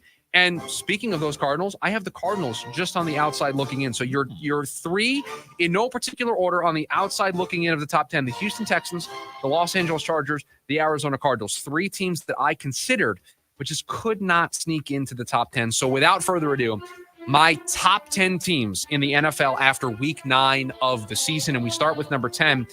And the arrow's trending downward. They were 7th last week. They were at home. They were catching this team in a good spot. This opposing team's quarterback doesn't play well outdoors. I know their quarterback in Jordan Love was hurt, didn't practice most of the week, was listed as questionable, wasn't sure if he was going to play, but he did play. And they weren't really that inspiring. So I have the Green Bay Packers here at number 10. There's a lot of NFC North here on this list. They are the last team from the NFC North. They're there at number 10. In front of them, just 1 spot in front of them. They stayed in the same spot they were at last week. Listen, you play the Colts on Sunday Night Football. I'm not that impressed. You win 21-13, and you have to just come back in the second half in order to do something. I'm not that impressed. So I have the Vikings staying at number 9. So a little NFC North corridor here with number 9 and number 10 being the Vikings and the Packers. Speaking of teams staying in the same spot, this team was on a bye this past week, so you can't really move them up. You can't really move them down. I'm comfortable keeping them where they're at. That's the Pittsburgh Steelers. Look, at some point during the year, your record is what you are, right? Your record is reflective of the team that you are, and I have to take seriously what your record is. Similarly with the Chargers, right? They're 5-3. Is it an impressive 5-3? No, not really. But at some point, your record puts you in this conversation. At some point, your record puts you in front of all of the teams that are struggling, and since you're above 500, you get to be a part of this conversation. Well, that's where the Pittsburgh Steelers are. I'm not sold that this is lasting. I would not be surprised if in 2 weeks they're out of the top 10 altogether. But for right now, they were on a bye. There weren't a ton of teams behind them that I feel super strongly about. So I'm comfortable keeping them at number 8. One of the big movers this week in the power rankings. They were 10th last week. They had a win that I thought showed the completeness of their team. They had a win that I thought put them on the map. So they were introduced as the number 10 team last week. They're up 3 spots to number 7 because they just handled the Dallas Cowboys, that being the Atlanta Falcons. Look, one of the other reasons why this ranking is as high as it is for the Falcons is I don't see where the competition is going to come from for them. They've played the Bucs twice. They've beat them. Yeah. That's their competition. Not in the division, at least. Right. That's it. They get to play the Saints again. They get to play the Panthers again. I'm not concerned about what those games are going to look like as this team continues to get better, as the Falcons continue to gel with Kirk Cousins. Now, look, it's Atlanta. They do this all the time where you start to believe, and then they just lay a stinker. I understand. They're playing the Saints this week in New Orleans. They have games against the Raiders, the Giants, the Panthers to close the season. They're at 6 wins. I can at least get them to 10 wins, and they play the Broncos, who they could beat. The Chargers, they could very easily beat. They could easily go into Minnesota and beat the Vikings. The Commanders, now that would be a fun one late in the season. There's a lot of wins left on the plate for these 6-3 Atlanta Falcons. So you take care of your division early. They're 3-0 against the division already. They've won 4-0 against their division already. So that puts the division in favor for them. They have a 2-game winning streak. They're playing the Saints after they just fired their coach. Now you have to worry about the coach bump, right? Fired coach team. They kind of play well in that first game after. We'll see what that looks like. Probably going to stay away from that for the Schubert 6. But for right now, I'm in on the Atlanta Falcons. They have played some good football. And their 3 losses this year. A bad loss to start the year against the Steelers, but I think you can write that off as quarterback coming off of an Achilles injury, new team, a lot of new moving parts. They lose to the Chiefs. Guess what? Everybody has. And then they laid a goose egg to the Seahawks. And that's it. Other than that, they've played some pretty good football. So the Atlanta Falcons in at number 7. Number 6, they went from off the chart completely. That's right. This team off the chart completely to now being the number 6 team, because I said it with the Falcons and I said it with the Steelers. At some point, your record is reflective of who you are. They've won 4 in a row. I know it was the Browns. I know it was the Giants. I know they just beat the Jags. But they beat the Bengals 37-17. They beat the Packers to open the year. They were the team that handed the Saints their first loss when they were still riding high. It may not be what it used to be, but if Saquon Barkley is going to continue to hurdle people the way they did on Sunday, I'm in on the Philadelphia Eagles. Again, 6-2. They have started 1-0 in their division. Their next 2 games are against the division. And look, they play the Cowboys this week, who probably are going to be without their quarterback. So let's keep an eye on that. That's looking like 7-2. And then they have a date with the Commanders the following week, short week on Thursday night. So we'll learn pretty quickly, but you have to reward teams for what they've done. 4 in a row, taking care of business against the teams they should take care of. They're in at number 6. And oh boy, we're into the top 5. They were 5 last week. They are still 5 because I'm not doing it. I said last week on the program, fool me once, shame on you. Fool me twice, shame on me. I am not going to be fooled by this team. They're going to stay at number 5 right now. They bounce back in a big way. They are a well-coached team. They're a talented team. I believe that they will more than likely move up as the weeks go on, as the season goes on. But I'm just very cautiously holding off on this. The Baltimore Ravens stay at number 5. They were 5 last week. They're 5 this week. The Browns' loss concerned me. Maybe it shouldn't have. Maybe it was just a flash in the pan moment. But it's Bengals, Steelers, Chargers, Eagles the next 4 weeks. So an interesting gauntlet for this team. So they're going to stay at number 5 right now. This team, number 6 last week, they're up to number 4, the number 2 team in the NFC. And I don't think it's particularly close. Give me the Washington Commanders at number 4. The only team better than them in the NFC is the Lions. I think they're on par with the Eagles, if not better. They are on par, if not better, than the Falcons, Vikings, Packers. They are better than all of those teams. What Jaden Daniels is doing so far to start the year is incredible. They're a well-coached group. They just added to their defense in a big way by adding Marshawn Lattimore. Who knows if they're going to be done? They might be making moves right now. I haven't checked Twitter in a little bit. Who knows what the Washington Commanders have been up to? But they are the number 4 team for me right now after week 9, and they are going to continue to trend in a upward way if they continue to play the way that they have been playing football through the first 9 weeks of the season. We get into the top three. This team moved up one spot. The Buffalo Bills, a full control of the AFC East. They moved to 7-2 to start the year. That's 4 games clear of the next best team in that division. They have that on lock. They have won 4 in a row. Jets, Titans, Seahawks, Dolphins. Not impressive. They have a game coming up in 2 weeks against the Chiefs. More than likely, they're going to walk into that game sitting at 8-2 because they play the Colts this week in Indy. And I think they're just starting to click. It's all starting to come together. And when you have number 17, you're going to have a chance. And so for me right now, they're the number 2 team in the AFC, the number 1 team in the AFC. This is not going to look all that different from the way it has the last couple of weeks. The Chiefs are still number 2. And at some point, I don't know when it's going to be, there's going to be a moment where the Lions maybe don't impress me, or they slip up and lose and the Chiefs win, and I will make this swap, and I will put the Chiefs at number 1 and the Lions at number 2. But the Lions went into Lambeau Field. And all week long, I talked about it. All of the VSiN programming that we play here on the station was talking about it. Everybody was talking about it. National media, everybody. Jared Goff and the Lions are not good outdoors. They're not good outside of a dome.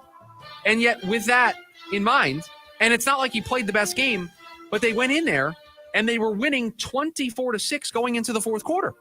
They were dominating. They went in there and dominated the Packers. And so if they can do that on the road in Lambeau, that's the big question mark about this Lions team. So I don't have any questions. They tripped up. Everybody does. Everybody stubs their toe throughout the course of the regular season. They'll probably stub their toe again. I still think they are the most complete team. They are the best team in the National Football League. So they stay number 1, while the Chiefs, undefeated, they won again in overtime last night to get to 8-0.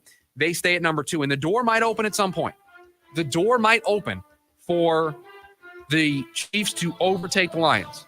If the Lions slip up and the Chiefs impress me with a win, we might get there.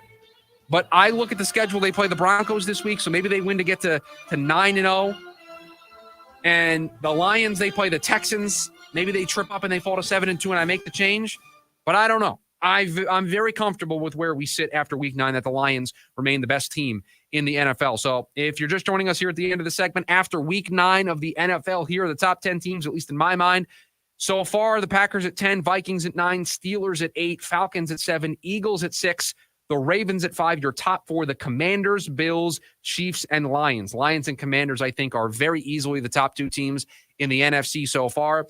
And the Chiefs and Bills, like it always is, what is old is new again, as the Chiefs and Bills, the top 2 teams so far in the AFC through 9 weeks of the season. And if you look at the seeding right now in the AFC, it's Chiefs-Bills. So it would be another Bills going to the Kansas City Chiefs to play in an AFC title game if we got there.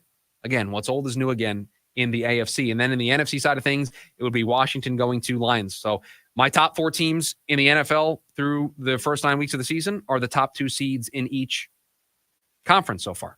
It's not that difficult. These are the only teams that are at 7+ wins so far. You have an undefeated in there, and the Lions, who I still think are the talk of the NFL. I still think they are the best team in the NFL so far. Can they continue it? Tough matchup this week against the Texans. Coming up next, it's a big night in college football. The first 12-team college football playoff ranking comes out tonight. Is there any chance the Sun Devils see their name on the board? That's next on the lunch break. KDUS AM 1060.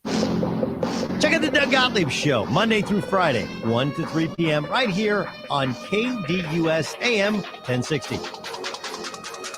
Breaking news coming in from Bet365, where every nail-biting overtime win, breakaway, pick six, three-point shot, underdog win, buzzer beater, shootout, walk-off, and absolutely every play in between is amazing. From football to basketball and hockey to baseball, whatever the moment, it's never ordinary at Bet365.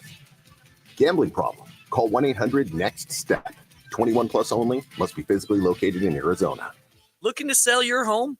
Hi, I'm Andrew the Home Buyer, and I love making it easy to sell your house. I'll personally come and give you a cash offer the same day we meet, and I'll beat any other offer. It really is that easy to sell your home, and no need to clean or fix anything. I'll buy it in as-is condition. Call me, Andrew the Home Buyer, today to get your same-day cash offer.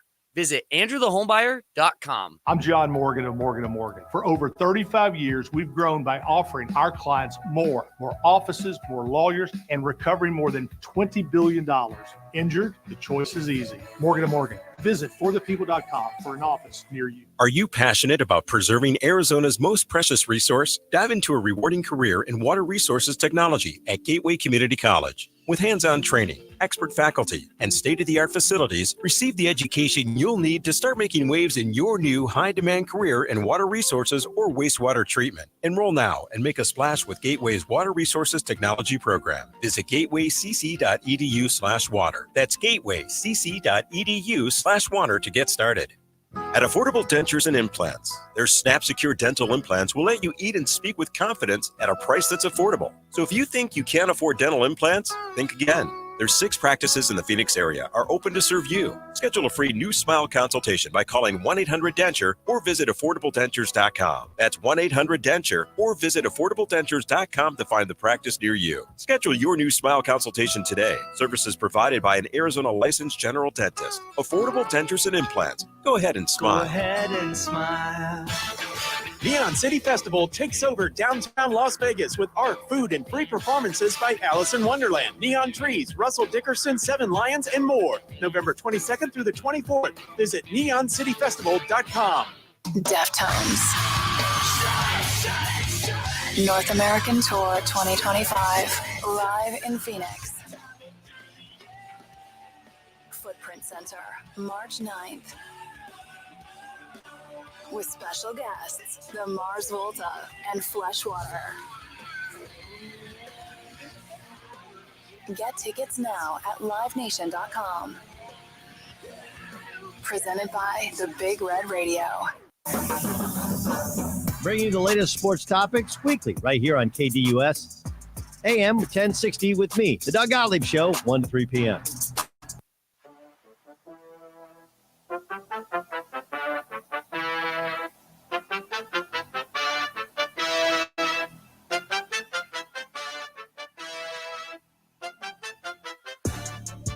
Welcome back to the show. The Lunch Break, KDUS AM 1060. Chris Schubert here with you. Appreciate you joining us here today on a big day, NFL trade deadline day. And more moves continue to come through ahead of the 2 p.m. deadline. And unfortunately, they are more edge pass rushers not going to the Arizona Cardinals. The latest pass rusher to go off the board, the Packers trading Preston Smith to the Pittsburgh Steelers. So the Steelers adding Mike Williams in hour number 1 of the show, and now here in hour number 2 of the show, have decided to add Preston Smith to their group. So the Pittsburgh Steelers, who we just ranked as the 8th best team in the NFL after week 9, are making some additions, adding a wide receiver, adding some pass rush depth to their defense. And I can't help but just to continue to look at this. And I'll make a reference. Producer Corey will tell me if it's a bad reference. And I make this reference all the time. Do you know the movie Finding Nemo? Yes. Okay. I based on your reaction, you already have no idea where I'm going with this. Not at all, no. Do you remember the scene where in the dentist office, the girl with the braces, Darla. Okay, so you're here with me, is tapping on the fish tank. Yes. Like, hey, where's the fish? Yes. That's me to the Arizona Cardinals right now. Hello? You're going to cause a concussion? Hello? Anybody home? Preston Smith? Zadarius Smith? Anybody? They're all escaping. Anybody? Pass rush help? That's what I feel like right now. I feel like I am tapping on the glass. Hello? And they have an hour and 12 minutes to get something done. Excuse me, an hour and 11 minutes to get something done. 21 minutes. Thank you. My math's terrible today.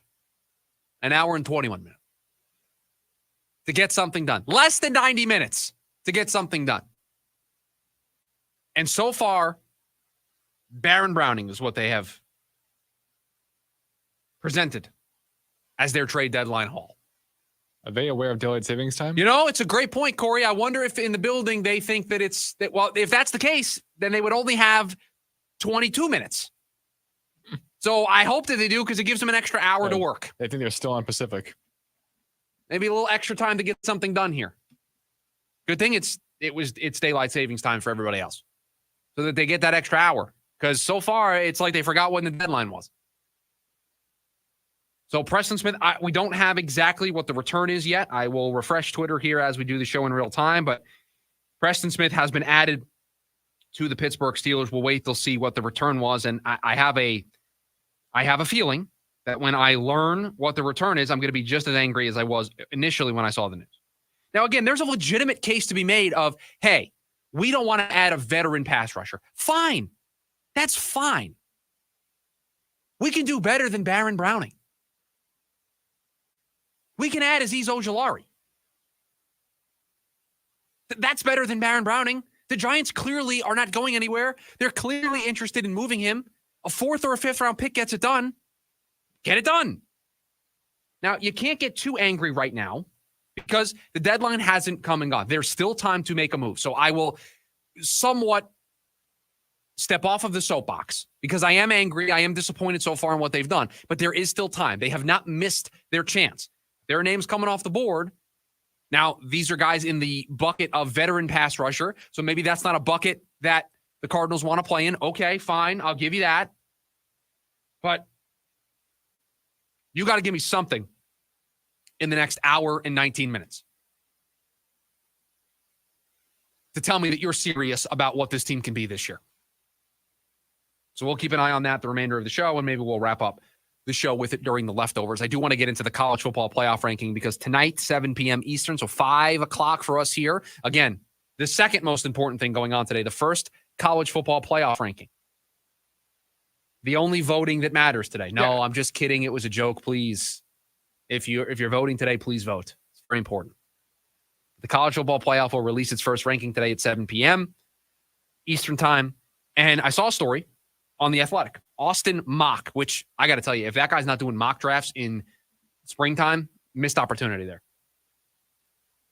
He put together his first 12-team college football playoff ranking. He was trying to predict what the 12 teams were. And in the story, Austin talks about the metrics that the committee has valued in the past and has looked at what they have used to come up with their rankings and created a formula and tested it, and it compared well to the rankings. And so he used that data and used those checkpoints that the committee likes to use to try to put together a projected top 25 for this week. And he does bring up a good point that there are two things that are important to know. Thing number one is this is our first year with the 12-team playoff. This is the first year where it's not just the first 4 that matter. It's where all these Power 5 conferences are ranked. It's where these other teams are ranked to see who they would match up against. So this stuff matters beyond 1 through 4. There's a lot of things that go into this. So is the criteria going to be different now to get inside the top 12? Are they going to value more things? Is it really going to show that they only cared about what they did with the first 6 or 8 teams, and then after that, it was just darts at a dartboard? So that's thing number one that's important, is all this data that Austin used for the story is from the 4-team era. And then the other thing is committee members change. So there are different, somebody comes in, maybe they prioritize something differently. Maybe they value something differently. So he projects the top 25. Now, I think it's important to just show what the bracket would look like. Here is what he has as the top. You know what? We'll do it this way. This is what he has the projected bracket to be. The 1 seed being Oregon, the 2 seed being Georgia, the 3 seed being Miami, the 4 seed being BYU, the 5 seed being Ohio State, the 6 seed Texas, 7 seeded Penn State, 8 seeded Indiana, 9 seeded Tennessee, 10 seeded Notre Dame, 11 seeded Alabama, 12 seeded Boise State. So the way that this would pan out, Oregon, Georgia, Miami, BYU, they would all get a bye. You would get Indiana, Tennessee in the first round. Winner would play Oregon. Ohio State, Boise State, they would play. Winner would face BYU. Penn State would play Notre Dame. Winner would face Georgia. Texas and Alabama would meet up. and then the winner would play Miami. And the first 5 out are SMU, LSU, Texas A&M, Ole Miss, and Iowa State. Why am I bringing up this story? I clicked on it and just wanted to see what it was all about. And then the top 25 was released. And then the next 5 out. So Austin then takes this out to the top 30 teams. And do you know who was in the next 5? Arizona State. Meaning that Kenny Dillingham might not see his team's name come up tonight in this top 25, but it's not out of the realm of possibility. They're one of the first 5 out of the top 25. And if a committee member values certain things, maybe Arizona State gets in there. Maybe if they win this week, and we'll see Cam Scatterbo questionable this weekend. But if they keep stacking wins, we might be able to start talking about as early as next week a college football playoff ranked Arizona State team, which we did not think was going to be on the table in year 2 of Kenny Dillingham. And even if it's short-lived, even if it's for just 1 week, at any point during this process, because remember, they only start these playoff rankings late in the season. If Kenny Dillingham puts this team, and it's not just Kenny, it's the entire staff, it's the entire organization over there, it's the players, it's everybody.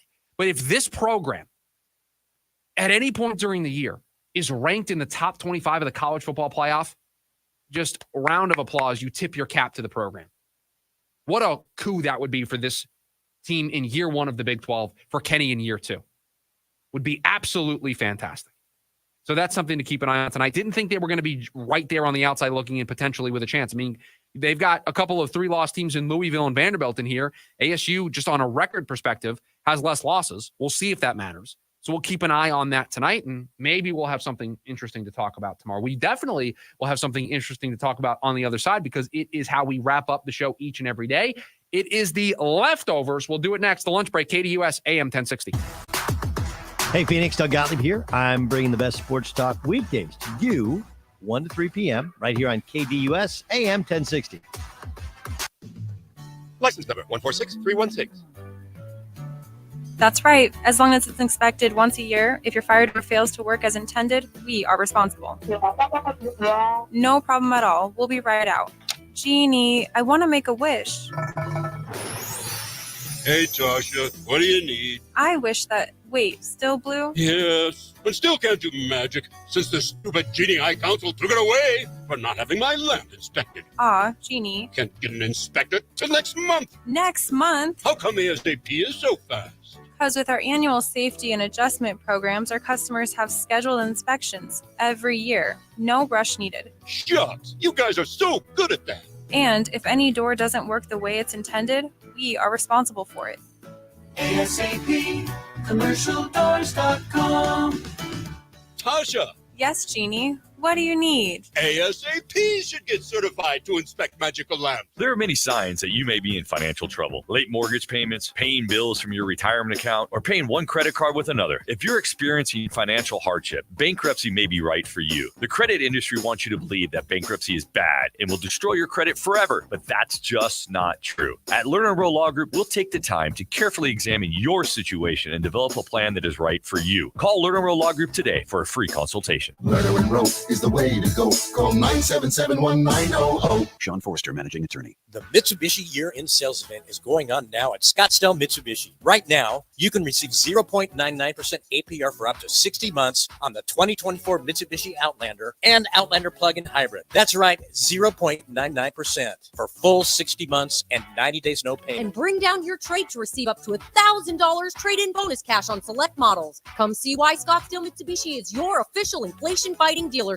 The name to remember, Scottsdale Mitsubishi, Scottsdale Mitsubishi. Another Mark Auto Group dealership. Catch the Doug Gottlieb Show weekdays from 1 to 3 p.m. right here on KDUS AM 1060 and online at KDUS1060.com.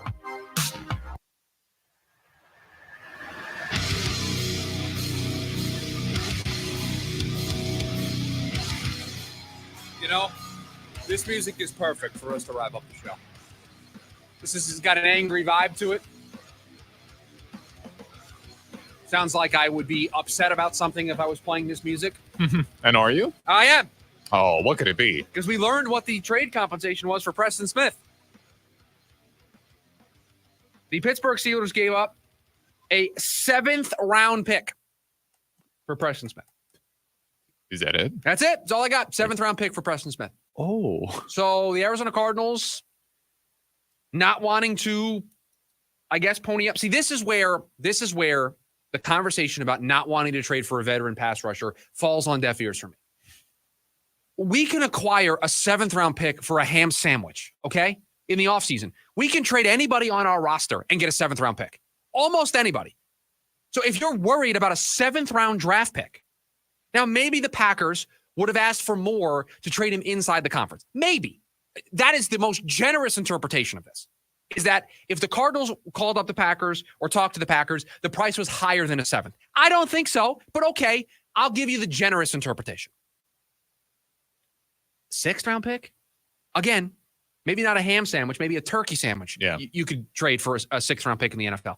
There's compensatory picks when you lose guys in free agency. Monty Allenfort's constantly wheeling and dealing. There's nobody on this roster that you're going, if Budda Baker doesn't come back this offseason, you're going to get a compensatory pick that's higher than a 6th or a 7th-round pick. And you already traded a 6 for Baron Browning. Trade a 7. Acquire somebody like Preston Smith. Make your team better. I don't understand. And the reason why I'm angry, the reason why the anger is building is because I feel like we are barreling towards them not doing anything. Or I should say, not doing anything else before 2 o'clock today. It feels like we are, I'm going to go back to the analogy that we used at the top of the hour. We've already passed the rest stop. We've decided before, all right, we're going to take the analogy in a different direction. You know how you're driving on a road, producer Corey, and you know what exit you have to get off at? Yes. And you preemptively, a couple exits beforehand, you start making your slow descent over to the exit lanes. You start working your way from maybe the leftmost travel lane, and you start working your way across because you know that's a long journey. People don't know how to drive. I got to get over, right? So the Cardinals know where the exit ramp is. They know where the avenues are to make this team better. And now instead of moving the car slowly over, we're still in the travel lane. We're still in the HOV lane. Is the blinker even on? No, it is full speed ahead. I don't even think we know where the blinker is in the car. We're not even considering that. The music's blaring. We're just jamming in the car, and we are just laser focused on playing New York on Sunday. We're not even paying attention over here. That's what it feels like. Now, I'm not naive. I know Monty Allenfort is probably working the phones. You know what? I shouldn't say probably. He's definitely working the phones. He's having the conversations. I see a move like Preston Smith for a 7th-round pick, and I say, we're so veteran averse that we didn't even want to do that. We're so against adding a veteran pass rusher that might leave at the end of the year that we're afraid of trading a 7th-round pick. That's scaring us. We're so focused on the long term that we don't want to give up a 7th-round selection. We don't want to trade for a 31-year-old pass rusher. We're afraid of that. We don't want to add a guy. He's only got 2.5 sacks. I get that, but better than what we have. 7th-round draft pick. Uninterested. Want to hold on to our draft selections. I just don't understand. The Steelers, in a similar boat to the Cardinals, kind of middle of the road, not really sure where they're at. They're adding. They added Mike Williams. And if you traded for Preston Smith, you traded a 7th-round pick for him, you got him for 2 more years. He's under contract for 2025 and 2026. So you're giving up a 7th-round pick for somebody who's going to be here. Now, maybe you were uncomfortable having a cap number of $17.5 million. Okay, fine. Again, we can have a legitimate conversation here.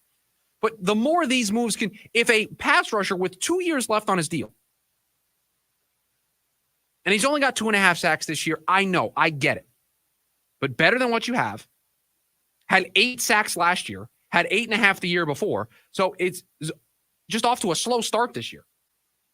If we're not trading a 7th-round pick for somebody like that, then what are we trading anything for? Is Baron Browning the best we can do? And I'll keep going back to the same name that is just staring me in the face. Azeez Ojulari would be the perfect fit. His brother's on the team. He's a young pass rusher. The Giants are completely out of it. They would love to recoup any type of draft capital. Reports from Diana Rossini earlier in the day said that it would probably take a 5, maybe a 4 to get Azeez Ojulari. He's a free agent at the end of the year. Trade for him, sign him to a small extension, and set yourself up for both the short and long term. We can't get to Sunday. See, here's what I worry about. I worry about us getting to a place where we come in here on a Monday, whether it's against the Jets next Monday or a future Monday, and we talk about the pass rush not getting there, and they're not being able to get after the quarterback, and they're losing games because quarterbacks just have all the time in the world back there. And guess what? That's going to be a known problem. We've known that they've needed to do this since the offseason.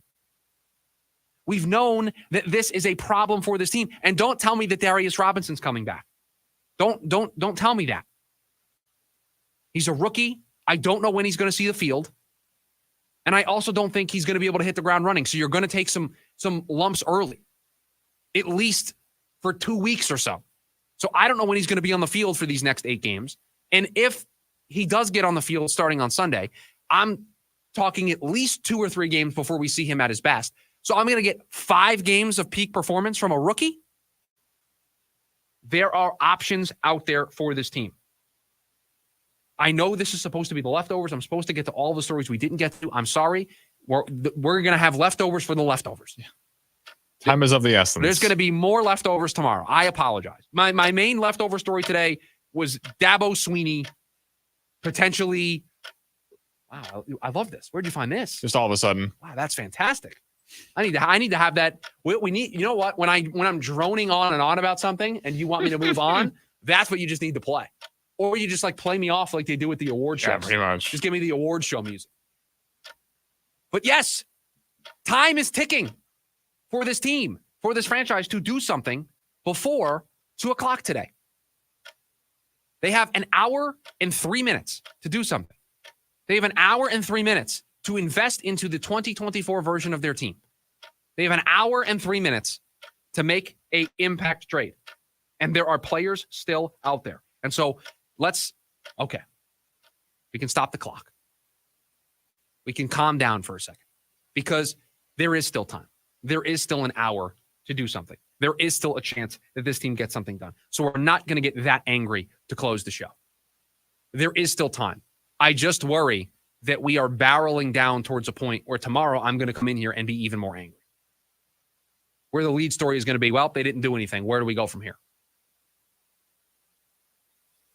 Steelers got better today. Commanders got better today. I don't know if I can unequivocally say the Cardinals have gotten better. They added depth. Have they gotten better? I think the answer is no. And it would leave a sour taste after what has been a fun 3 weeks. Now, it's not over. They're still going to play games, and I still think they're going to win on Sunday regardless. But there has been a lot of positive momentum for this team, and I wish they would continue it by making a move here in the next couple of minutes, in the next hour and 3 minutes that they have, or 2 minutes to do something. Because other teams are getting better today. The Washington Commanders got better today. The Pittsburgh Steelers got better today. I don't know if the Cowboys got better today. The Lions got better today. And the Lions and Steelers got better by shopping in the same aisle that the Cardinals should be shopping in. They got better by trading away draft capital, something that the Cardinals appear to be averse from doing. They did it yesterday with Baron Browning, but they seem very comfortable holding on to those draft picks for next year. And so we're going to head into the offseason if they don't do anything between now and 2:00, and the conversation is going to be, all right, you got to go get a pass rusher this offseason. And you're not going to reward what your team has done so far this year. And if this house of cards crumbles in the second half because their defense runs out of gas, we're going to look back to this moment and say, why didn't you do more? If this team slips out of first place, if they slip out of a playoff spot, we're going to look back at this moment and say, you should have done more. You had an opportunity to do more, and you passed on that opportunity. Or maybe Baron Browning comes in here and he completely surprises us all. But the statistics that I have tell me that's not going to be the case. We got an hour to go. We'll see what the Cardinals do. It'll definitely be our lead story tomorrow. Appreciate you joining us on your lunch break during our lunch break. Everybody, make it a great rest of your Tuesday. We'll be back tomorrow. KDUS AM 1060.